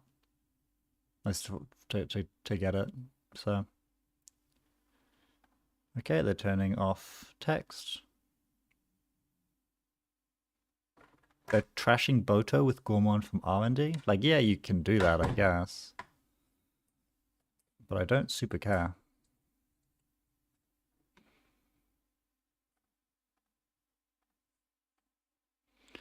Well, I'm pretty happy that we haven't been pinholed or anything yet.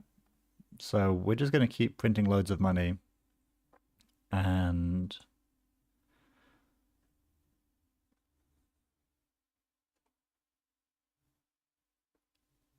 I guess we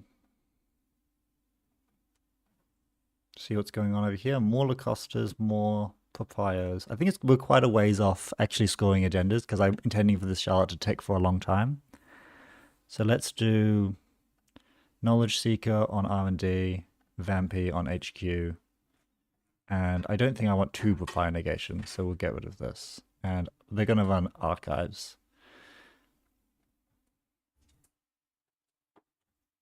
The thing with Malaise is like, you can do mind games, but you could also just like always select the one that they're most likely to run. And if they do anything but run that server, then they're kind of going out of their way to do it, which is good value.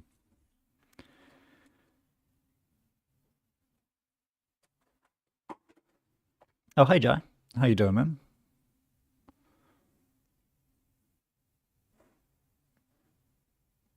It's possible there should be a Cloud Eater in this deck. I can definitely afford it in a lot of board states.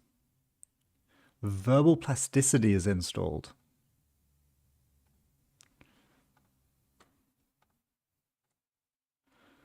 I kind of want to purge this Fermenter because they are super, super broke. But also, if they spend their time clicking this Fermenter, it's like not that bad for me.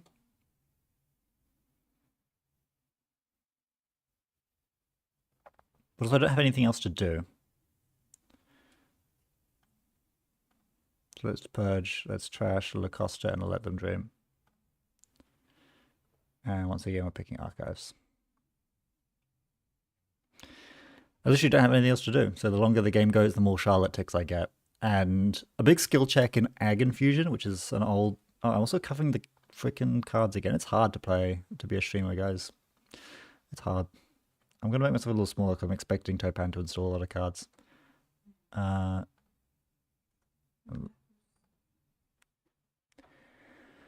What was I saying? Like, a big skill check in Ag Infusion was like, how long can you tick your Charlotte for? Because some players would just like not do enough and you could actually pressure their econ. And then the good players were just like, oh yeah, no, you need 16 Charlotte ticks. Yeah, okay. And then you would just never be able to economically pressure them, and it was some bullshit, to be honest with you. I'm still not happy jamming. I probably don't need all this stuff. I really do want to draw, actually. And then I would rather not have all barriers on server 1, so let's just chuck that over there. And once again, we're picking archives. And then next turn could just be another purge. I'm not, especially if they install like another virus or something like that. I am not opposed to making this game go really long. And then I school up a Pioneer Negation, and then what are they going to do? Okay, no more... Okay. They have no cards in hand, so we can definitely score.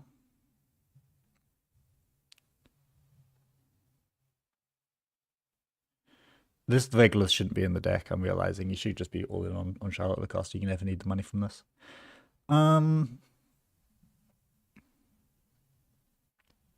At some point, you need to accept that Meleus has infinite money and just run their mark. Who cares if they get another Hanse?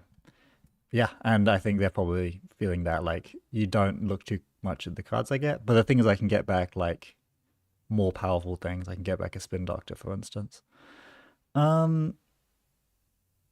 Advance Pop Papio Lions main.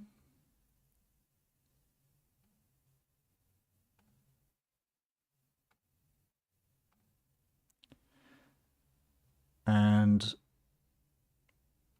Lions main also server 1, I suppose.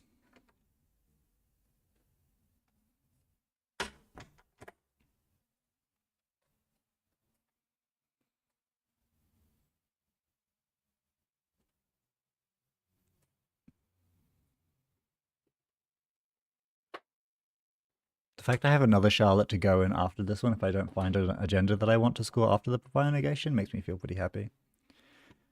T400 Memory Diamond. Potent.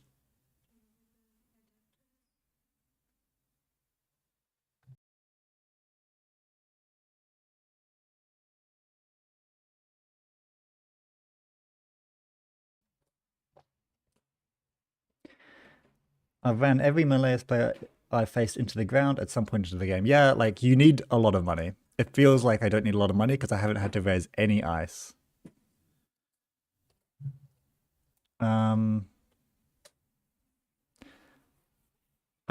I could seamless advance and then I can get back to charloting, and I kind of want to do that because I can just pick seamless back up later. Or maybe... Hear me out, I just purge.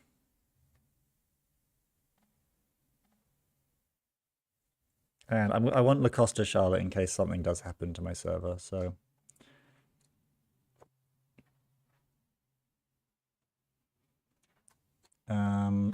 Now I think would be a weird time to run archives because they're probably looking to contest something. So now is time for R&D.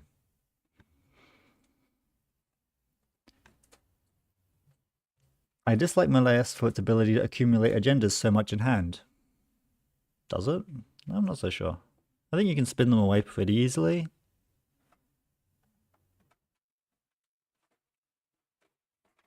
Because you like... Or like you can jam them, I guess. Sometimes I'll flood, but I don't usually have it that I like super flood. They haven't done anything. They can't interact with anything that I'm doing.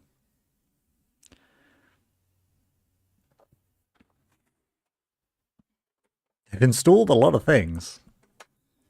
But I don't think you should build your Topan decks like this.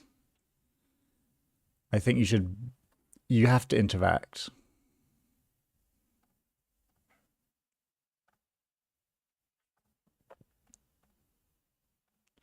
Okay, so we win now.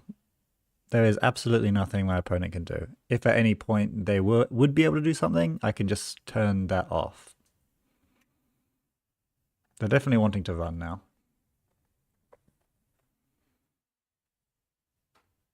So as this Charlotte ticks, I'm going to like double ice all my centrals, and then we're fine.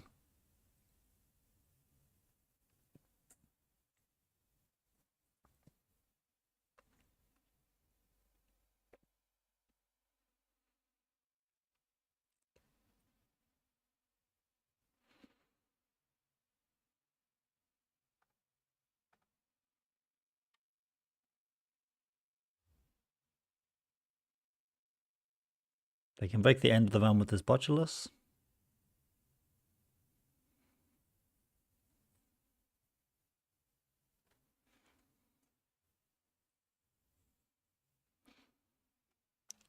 So they can see the top three. So I can give them a papaya negation or send a message. Or obviously I can just like papaya them away, but I might just give them a papaya negation.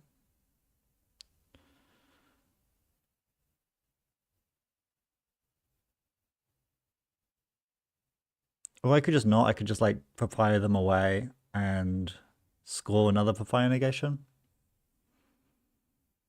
And just get them into my hand. That's not crazy.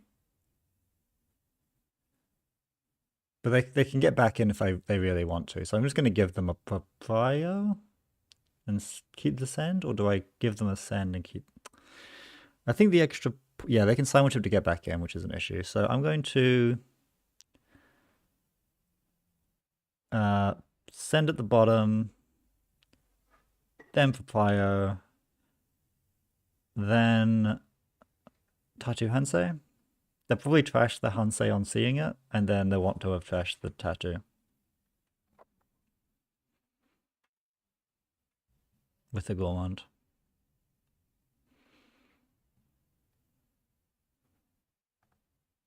And I'm not using papaya.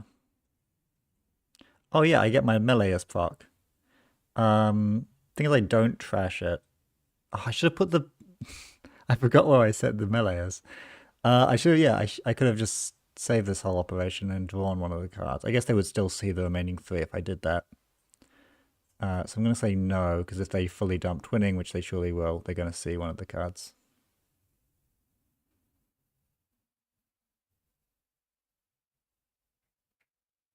They're not commanding either the Hansei or the melee, so they just see the papaya.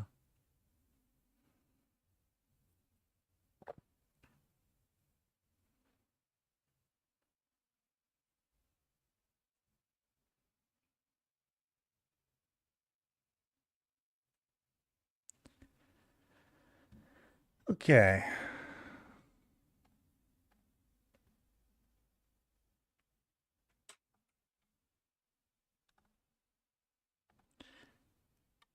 So we're going to what? Hansei, Knowledge Seeker Tattoo.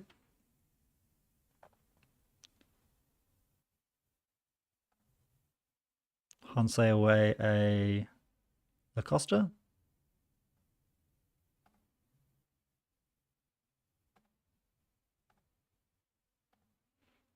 Because we know what's on top. And let's pick archives. Maybe HQ? But we haven't seen a pinhole yet. And what influence are we at? 1, 2, 3, 4, 5, 6, 7, 8. No, wait, why am I counting these cards? Yeah, it's HQ. They're going to run HQ. Double Knowledge Seeker is a very annoying server. Oh, yeah. And if they let this deraise, then it actually purges everything else. Okay, we got it wrong. That's fine. That's fine. Might be purged next turn, to be honest. And like, we want a papaya counter. How do we ever lose?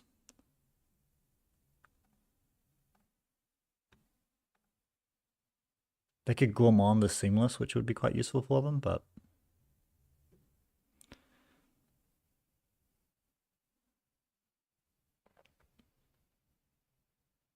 I'm not going to draw off this Vampire because I don't want them to be. Yeah, I don't want there to be anything in like agendas in hand. And we know that the top of R&D is a.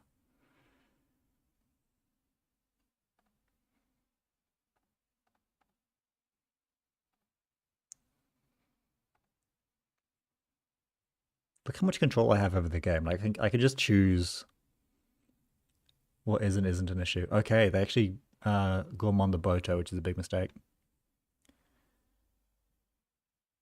The next turn is Purge or Jam. Probably just Jam, and if they spend their clicks getting the Fermenter out, then we will win. Although this Botulus here makes me want to Purge a little bit more.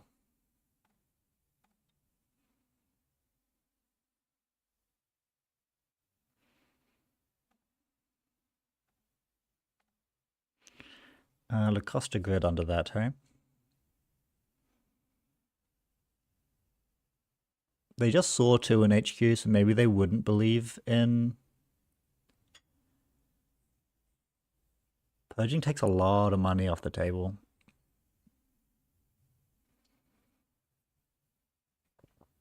Do I have enough money? I've got minus 12, minus 18. We're still good for money.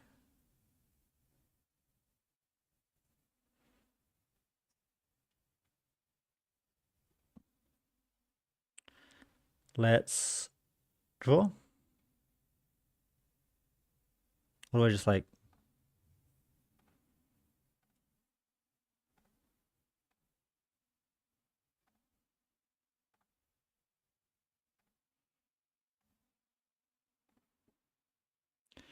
And now we pick R&D.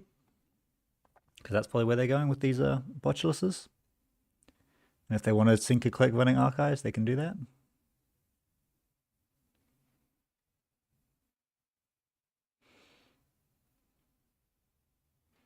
If I draw an agenda next turn, I use the Seamless to get the sender message out.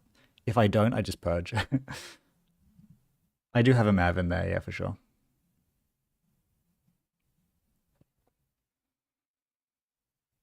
A Mav would be very nice to show up about now. Not that they've presented any like thing to do with all this money, but I assume that they run a break. Like you're playing Topan, you gotta run Buzzsaw. There's like Abyssay over here. I guess Abyssay Carmen's in the bin, so they can produce breakers. They can produce the Code Gate breaker. This does not break. This does not break anything very well, does it? This is going to cost 4, 5, 6 to break each Knowledge Seeker. Have they not seen every card in their deck at this point? They've still got 10 in there, but a lot of them will have been bottomed by Buffer Drive, so maybe they have just seen every single card. Do I res this Tattoo? No, I don't. I ever res Tattoo now that they produce Kuapura.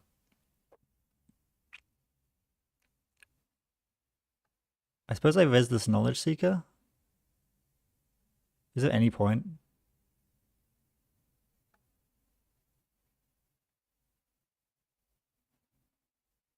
I guess there is. Because they've only got so many Botulus counters, and one Botulus counter return is not enough. So they can't, like, continue to lock me forever.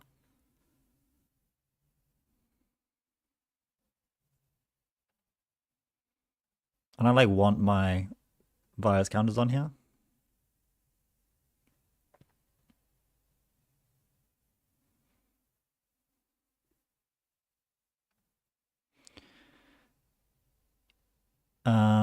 And now I no further actions because I don't really care about this dig too much, and I can just I can't. Yeah, it's my last chance to Papaya, but I have melee, so I get to check the top card. Event Horizon. Yeah, I'd trash that so that I can add it to hand. Spin Doctor, maybe? Hansei?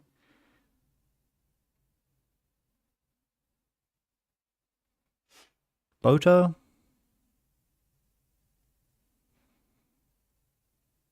I'm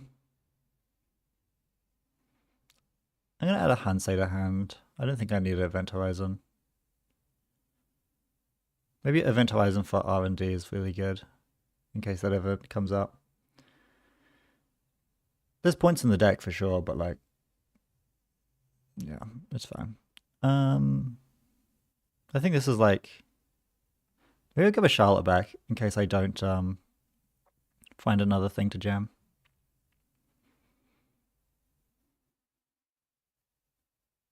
Longevity is fine. Yes, I will finally purge these virus counters. That's very nice. Okay. So there is a sender message in the deck that I need to protect.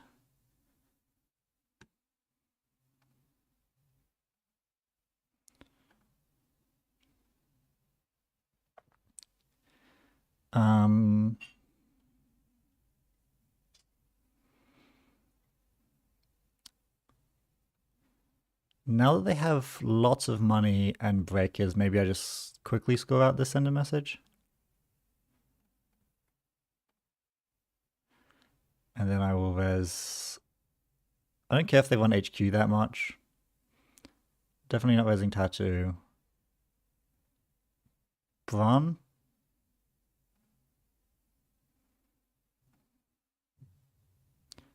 And I don't really care what they do if they run R&D is the only like slight issue, so let's just do that.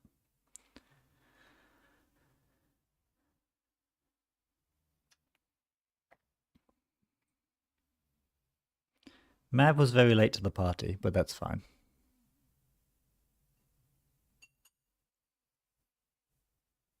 They price out the last of their deck.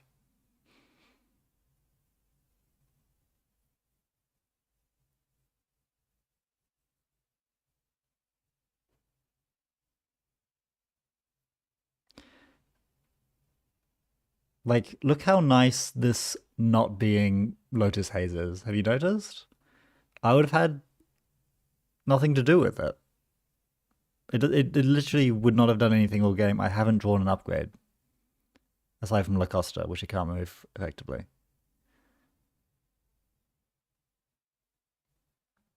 So, explain to me why I would ever want this to be a Lotus Haze. When right now I feel like I basically can't lose. I would play like, yeah, a Manigarm, but the Vego should just not be in the deck. The Vego doesn't make any sense. And possibly Red Room is just good enough on its own. We're at threat 4, so I'm pretty happy to res this. Yeah, look how much money we've spent. How are they breaking this? They can't get out Adversary, yeah?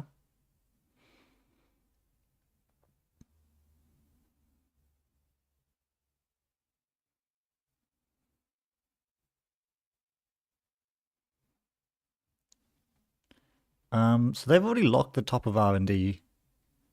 So we know those aren't agendas, so I'm just going to draw them. One of them's bottom one's a Let Them Dream.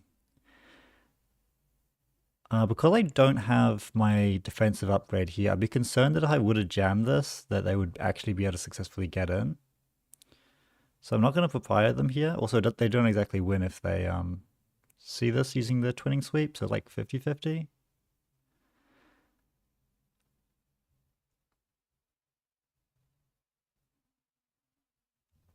Or maybe I just papaya them away.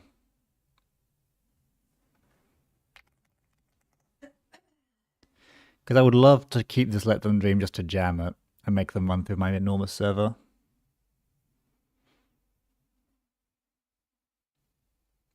Some delightful choices.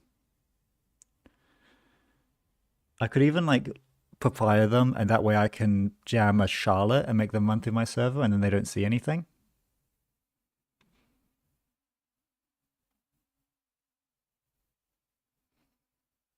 Because that really makes it look like I'm keeping my agenda, and then they run through my server and they get in, but it's like fine. That's pretty strong play, I feel.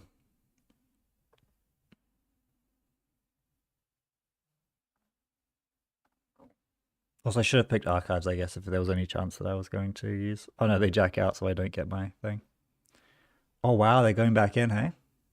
That's fine by me. That's loads of money.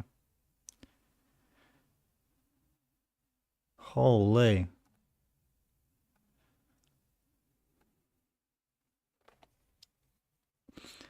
So they think that there's a Sam in here. I'll draw some cards. Wow!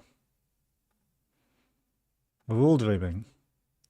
Pretty unlikely that they see all three of these, yeah?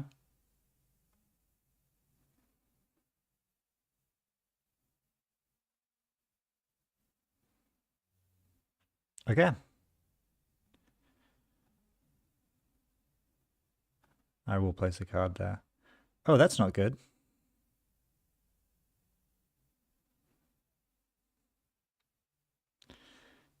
Okay, that's not good at all. Well, that's every agenda of my deck except for one. How do I distribute these? Technically, these don't really matter. It's only the sender message that matters. They've got no more twinning counters, so they can get maximum one. I don't know. They can get in again if they really try. But like, they'll probably have to let me draw on the Vampy if they do that. To get in over here, it costs them a lot, but it does. I can't actually stop them. So maybe I do let them dream.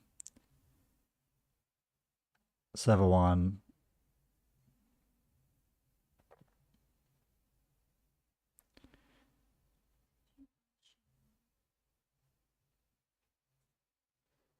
Hedge fund. And then like advance it so they think it's a sender message. No, this deck is on 2 Anoetic, which having not found it feels pretty bad. Maybe I don't hedge fund, I draw once for Anoetic.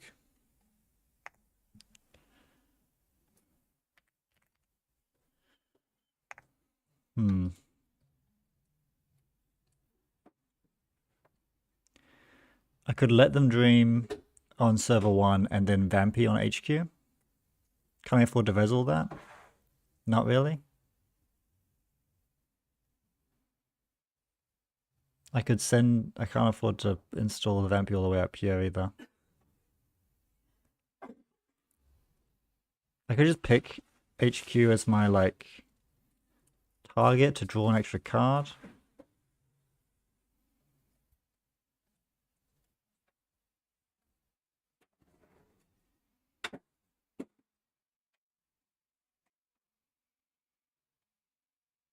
And then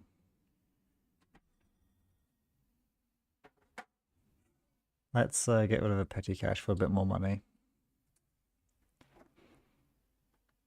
Interesting. Discard Sam and pick archives. Yeah, it's pretty cool. It's probably a good defensive line. So where are they gearing up to go? What did I pick again? I forgot. HQ, right? So I could get the extra draw. It's pretty tough on clicks for them to deal with 2 extra things. Probably the best line was to discard. Well, I'm definitely not giving them... There's only 1 in 10, 2 in 10 that they can get this. Now these knowledge seekers are not looking very happy.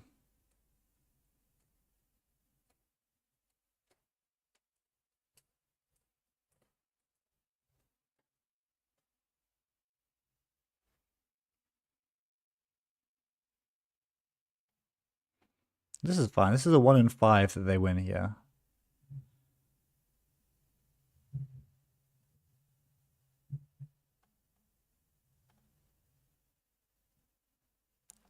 And that means they're not using their twinning counter on running HQ.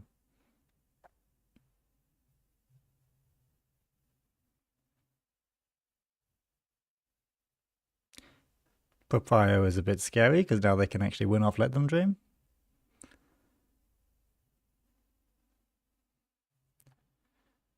And they might be able to do that because we never drew our upgrade somehow.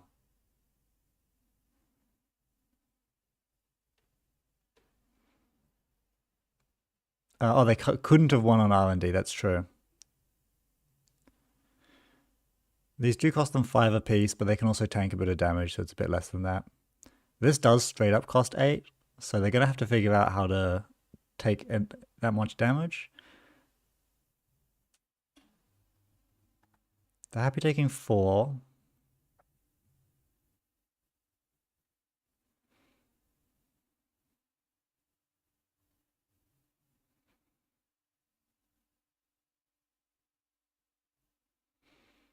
Okay, so that was the only agenda in...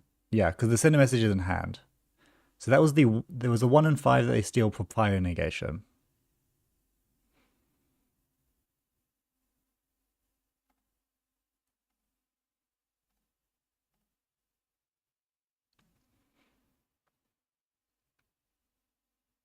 Here's a nasty face check.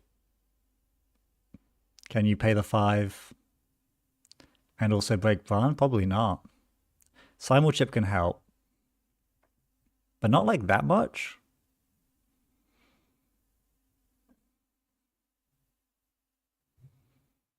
Oh, I didn't click encounter.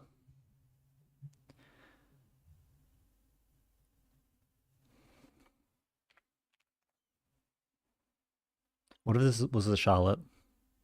No, I'm not ballsy enough for that. So it's bad they hit the agenda on R&D. That was 20%, but now they also need to get into the server. They can't take any damage.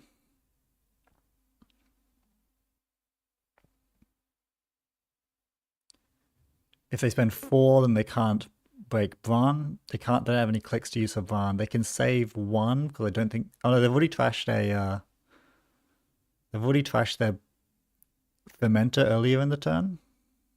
So they could use both simul chips to over-install something, and then Abyssay.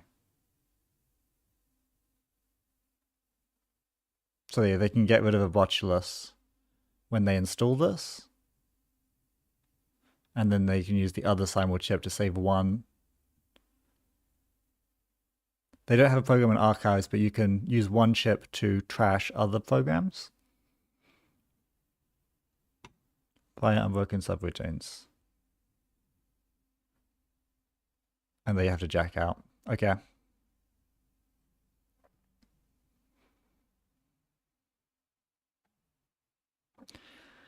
Oh, well, we get there.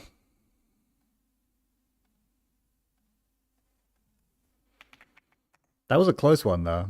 That was very close. They found a lot of points in 16 accesses is a lot, but this deck it takes usually more than that because partially because you have the ID protecting things and partially because you have Let Them Dreams. So that was pretty good.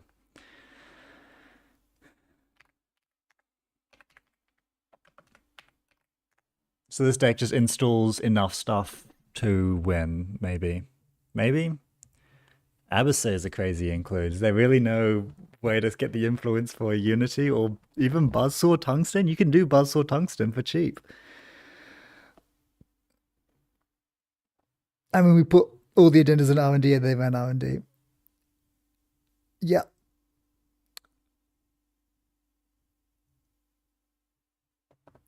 They could have run HQ. They would have had to tank a 2 Vampire Analysis, basically. Which means I can like draw my whole deck if I want to, which makes your odds pretty bad. Which I like. That would get them the 8 the 8 credits on Boto, which means you can actually jump over the brand later. But the -2 credits on Vampire Nasa might have been relevant. Making the Lions mains. That was a fun game though.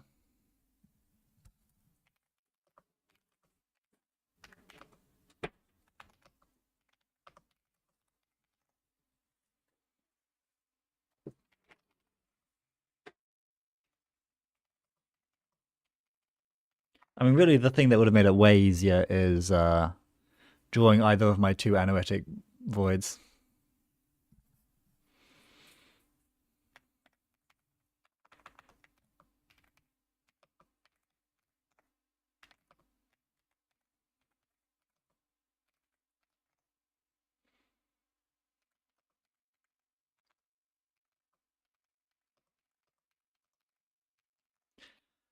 So this deck is just not on Pinhole at all, hey?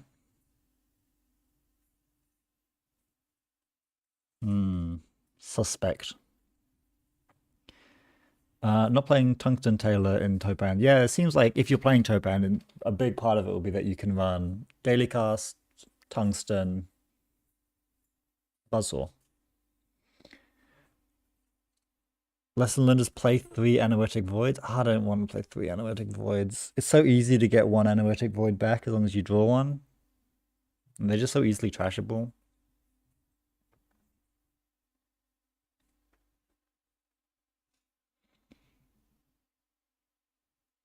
Like, I didn't really draw much of my influence that game, so it was a very boring, like, deck lesson, because like I had to trash the Event Horizon. I considered keeping it, and it would have been really good, actually.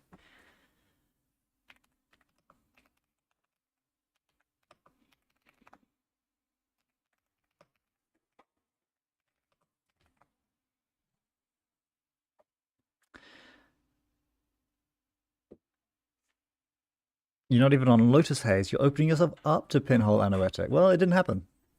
It didn't happen. Is the flagship needed? Flagship's not really needed. It would have been pretty nice this game, to be honest, because the twinning was pressuring me a lot. If I could just chuck this on HQ.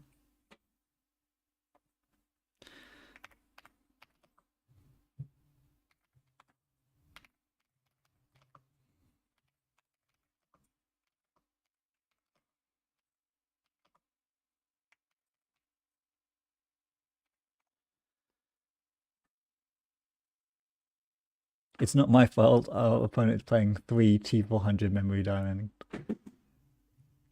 Yeah, this is a strange deck, but like we're not on the kill plan, so this doesn't, like, these T400s don't really bother us at all.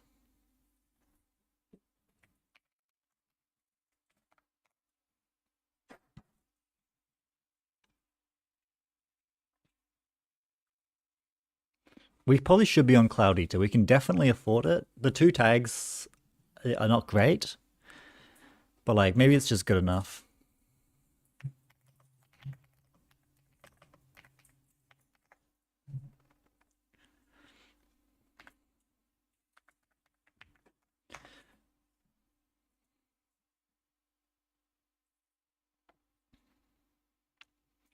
Let's add a Cloud Eater.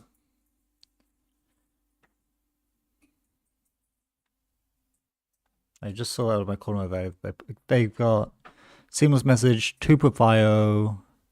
They got peer reviews. Okay. Charlotte's, 2 Lotus Hazes, 2 Hafun. So they're doing Hafun, Lotus Haze. Vulnerability order. Okay.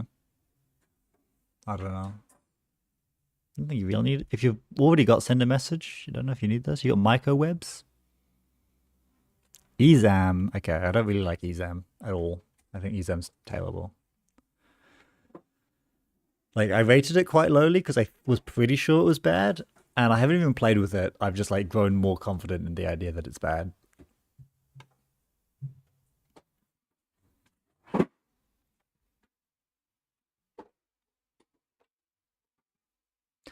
Okay, I'm gonna do one more game, and you guys can pick another Glacier Malaeus game, Magic Man, Magic Woman, I should say, because we're playing it out of Maggie at the moment, or a wild card, something new, something fresh. Anyone got a preference? Strong opinions, thoughts? We could even do another borehole game, but I don't want to tank my amazing borehole win rate.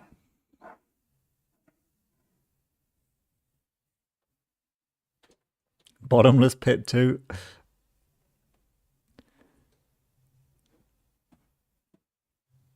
So got a goofy runner combo enjoyer. Mahir wants a wild card. What's in the box? It could be anything. It could even be a runner combo.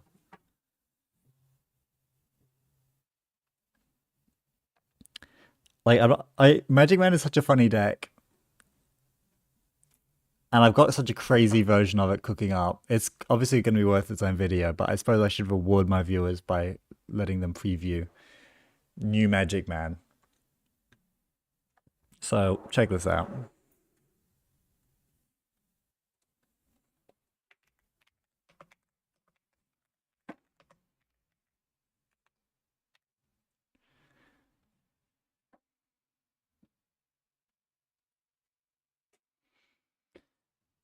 Vitacilia wants caveat emptor in Malleus? No. No, no, no, no, no. It's so bad. Like, you run it in Leo because you kind of like, it's what's available to you. But don't play caveat emptor outside of that. I really think it's terrible. Oh, I keep this.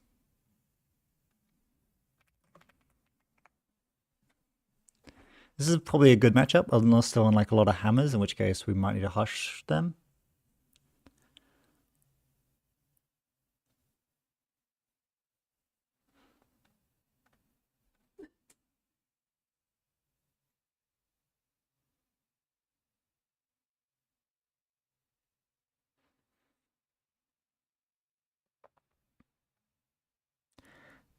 Okay, they've iced R&D, so that's one thing out of the way.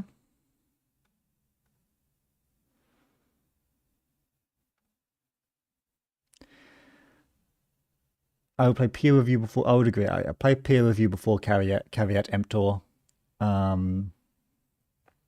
Sprint is fine. Planogram is fine. These are all just like, you know, you can play good cards in your deck. It's good to do.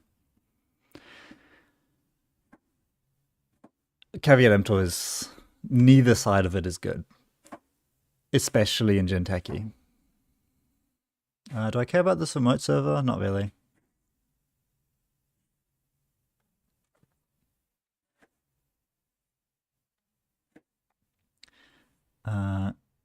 Gachapon, Simulchip, and turn. I want my money up a little bit, so I'll chuck a stowaway down rather than the Simulchip.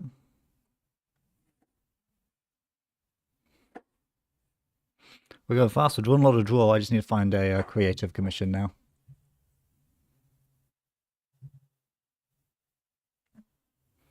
My fiance's cutting onions and now she's crying. Oh, wow, we're going to run out of money.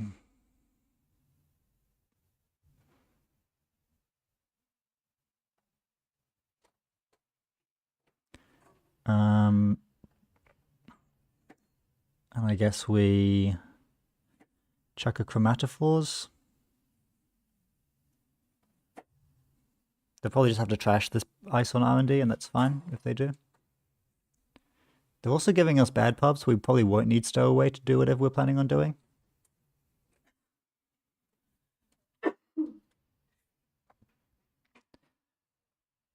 Would like some read-write shares, would like some... Okay, so they're installing more ice, but they're not over-installing, so that's good for us.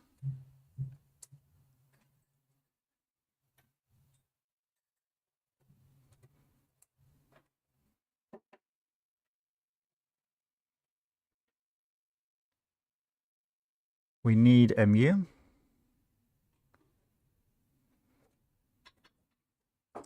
What's the install here? Probably Peter Chow.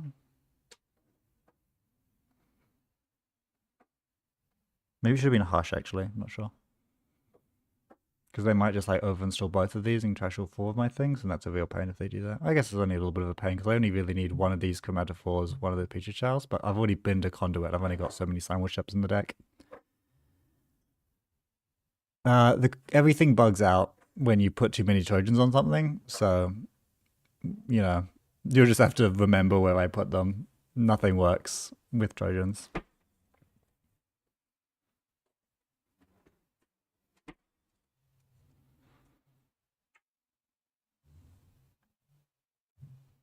There's some MU.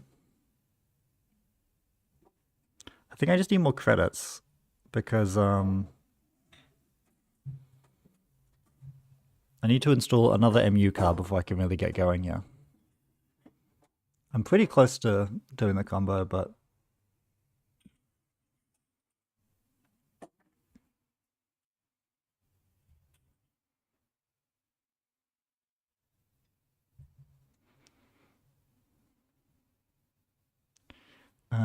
I guess I get Cyber Trooper down. And then, do I bother installing this Hush? Probably, right? Oh, Biowack is here? What have they done? They've... Yeah, okay, they've summoned out Biowack.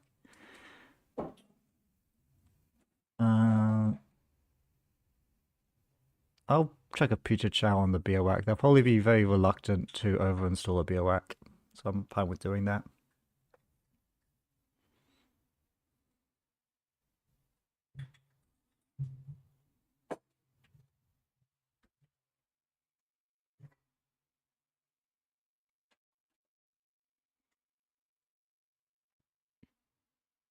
Still need way more MU.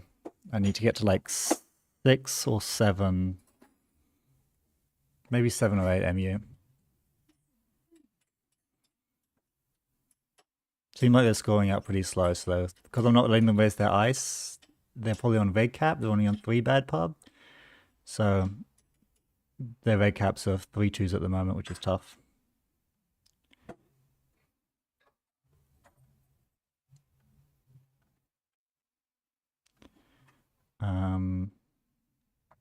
Trash, T400, and probably don't need Hush. Probably don't need Gauss in this matchup. Maybe having Hush in the bin is good for flexibility. But yeah, definitely install the T400. Well, I don't know. Is there a setting that I can change? They will fix my Trojans because they've always done this.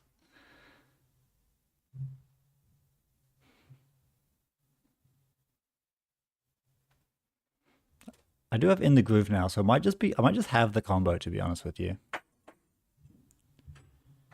Like, surely triple Gachapon hits Euler. Let me think. Does triple Gachapon hit Euler? I've got 3 Simul Chips, 3 Gachapons. Yeah, probably does work.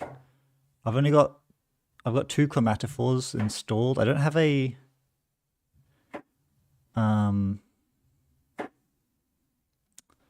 spree. I would like a spree. Let me check my...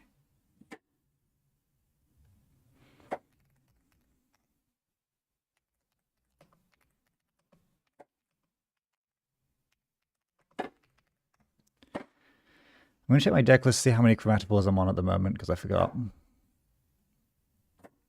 Not you.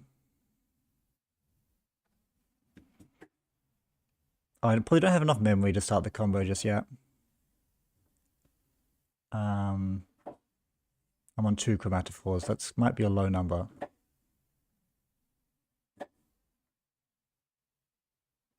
I may end up needing Gauss. Certainly I want to start with Spray, so we're not grooving. Maybe a triple credit for Super Corridor.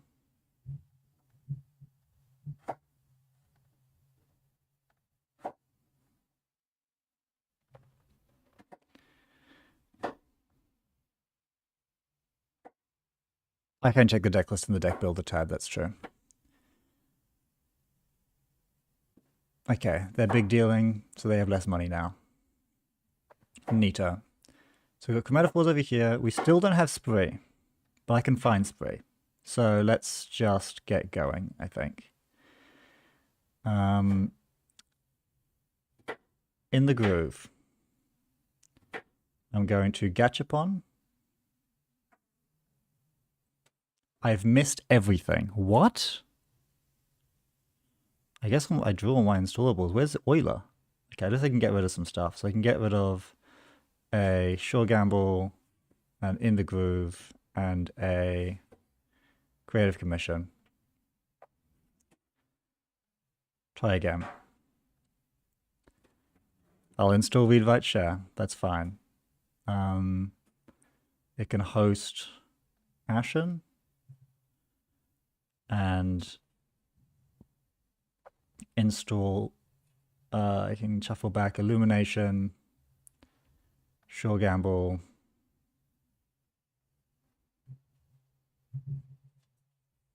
Read Write Share. Done. Where's Euler? Okay, this is like a guaranteed hit now. Euler. Euler's going to draw me a card. which is the Peach Chow. Okay. Illumination. Sure gamble goes back. All right. Where's my spree hap gone? What happened to my spree? I RFG'd spree by accident. Okay, so I've accidentally RFG'd my spree. I don't know when that happened, but we'll figure that out. Now I can figure some difficult things out. So I can trash this read write share, but I may need to use simulchip to move these chromatophores around. I'm definitely going to need one on my bioac. So if I start with illumination, one of these might be a barrier.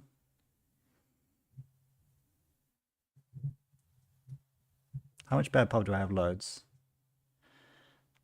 So I'm going to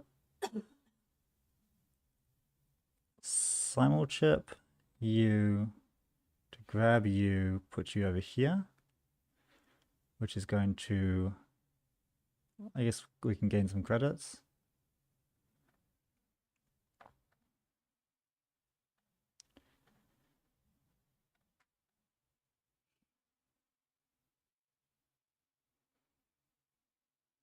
One of these needs to be for the conduit. The other one can be for something else. I also do have a muse.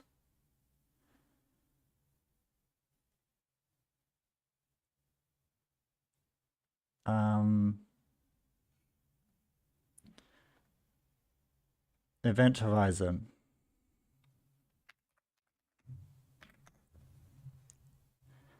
Ask for action while they hold priority.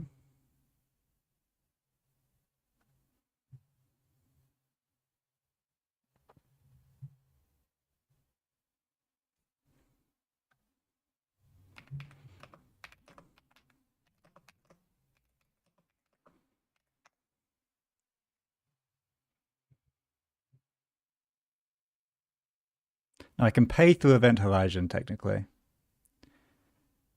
I remove this if I want to do the other way around. Whoops, that's bad. I've also removed a Katorga. Okay, I removed all the bad ones.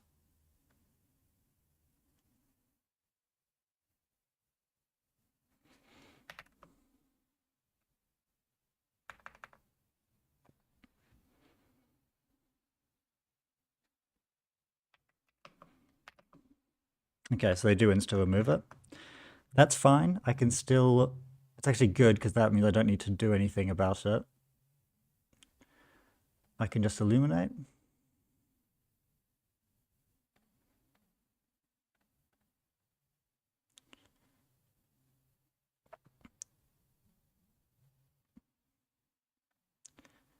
That comes back to my hand. I get a Pichichow over here. I can get a Hush. No, I get a Conduit.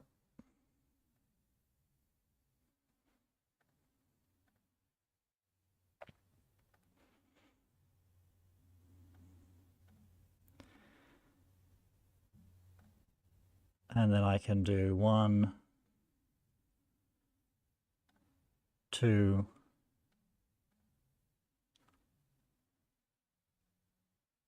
What's wrong with my programs? Oh.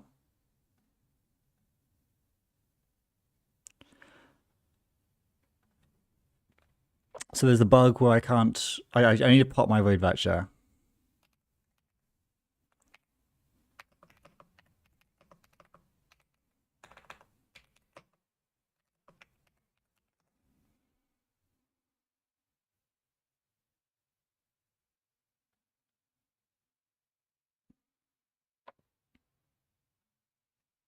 But illumination is bugged, so I can't trash while I'm in the middle of it.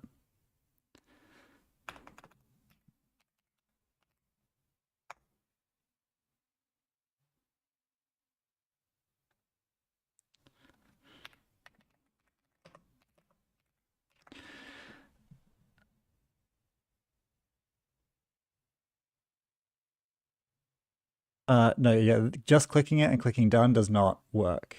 Oh, it does work now. They fixed it. Because yeah, used to you couldn't over-install things while they were there. And I'll trash that. I'll toggle always. Now I need to. I can't believe I've RFG'd a Katorga. That's really bad. 2 illuminations are gone.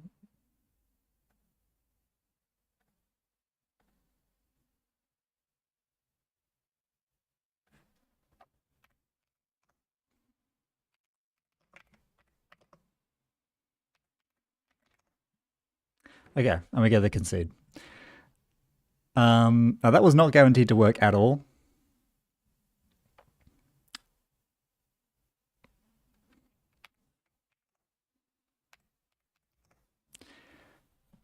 And a cool thing to do.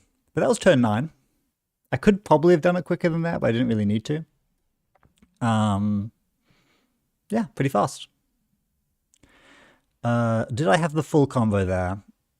Probably, yeah. Even with the Katorga RFG'd, I get back an illumination, which is a bunch more clicks. Then I've got as much money as I could possibly need. I could get into R&D multiple times. Now, they could be on the virus or something like that, which would make it harder. But this is clearly not a meaningful interrupt. And there's this card in deck is Ashen, which I can draw clicklessly. And I think I have plenty of clicks left to go. I mean, unless they double measured, they don't win next turn probably either. Yeah, no, you're right. They're still 3 points away. So I could have even gone another turn and had less risk associated with the turn. But I kind of messed it up by RFGing this Katorga. But you can see how difficult it is, the actual combo turn. But I think this turn was guaranteed. I just played it poorly. But yeah, Magic Man is back, and it has Super Corridor. So if you're up to date with your Dobob videos, you know that I rated this one of the worst cards in the entire game. And that's still fair. But while I was in that video, I was reading it thinking like, oh wow, this text is abysmal. But then I thought about it like, I already run 3 T400s in this deck, and this is just a fat T400. It's a T400 that costs 2 and gives you an extra MU, and sometimes gives you the 2 credits back. Now, I've had that happen a very low number of times because that text does not usually work. But, I mean, it's something. And like the console that I was running was Bling, but if I take Bling out, I could swap it out for another Katorga, which makes the combo way nastier and more flexible because you can get things back that you lose. Like if you lose too many Pichichals to simul chip them all, it's totally okay. And Rewrite Share makes this deck way faster as well. Yeah, unfortunately we didn't get to see the full combo. It's a T400. No, yeah, it gives you 2 credits back. It gives you 2 of the 4 credits back, unfortunately. Now, maybe this should just be lily pad, but the +1 hand size is actually really useful because you need so many cards in hand to start this garbage up. So, like, lily pad would also be okay, but not super needed. I don't know. I think it's probably about as good as lily pad is. Like, you often install this on the combo turn anyway, so then it doesn't really matter what you're choosing. Neat. Okay, well, thank you guys for joining in for the stream. There were, of course, more YouTube videos coming out soon. I don't know if the borehole thing makes its way into its own video. Maybe it does, but like it was such a short experience. Like, got it done so quickly. Yeah, sure. I'll chop that up into a video probably. Okay, see you guys. Goodbye.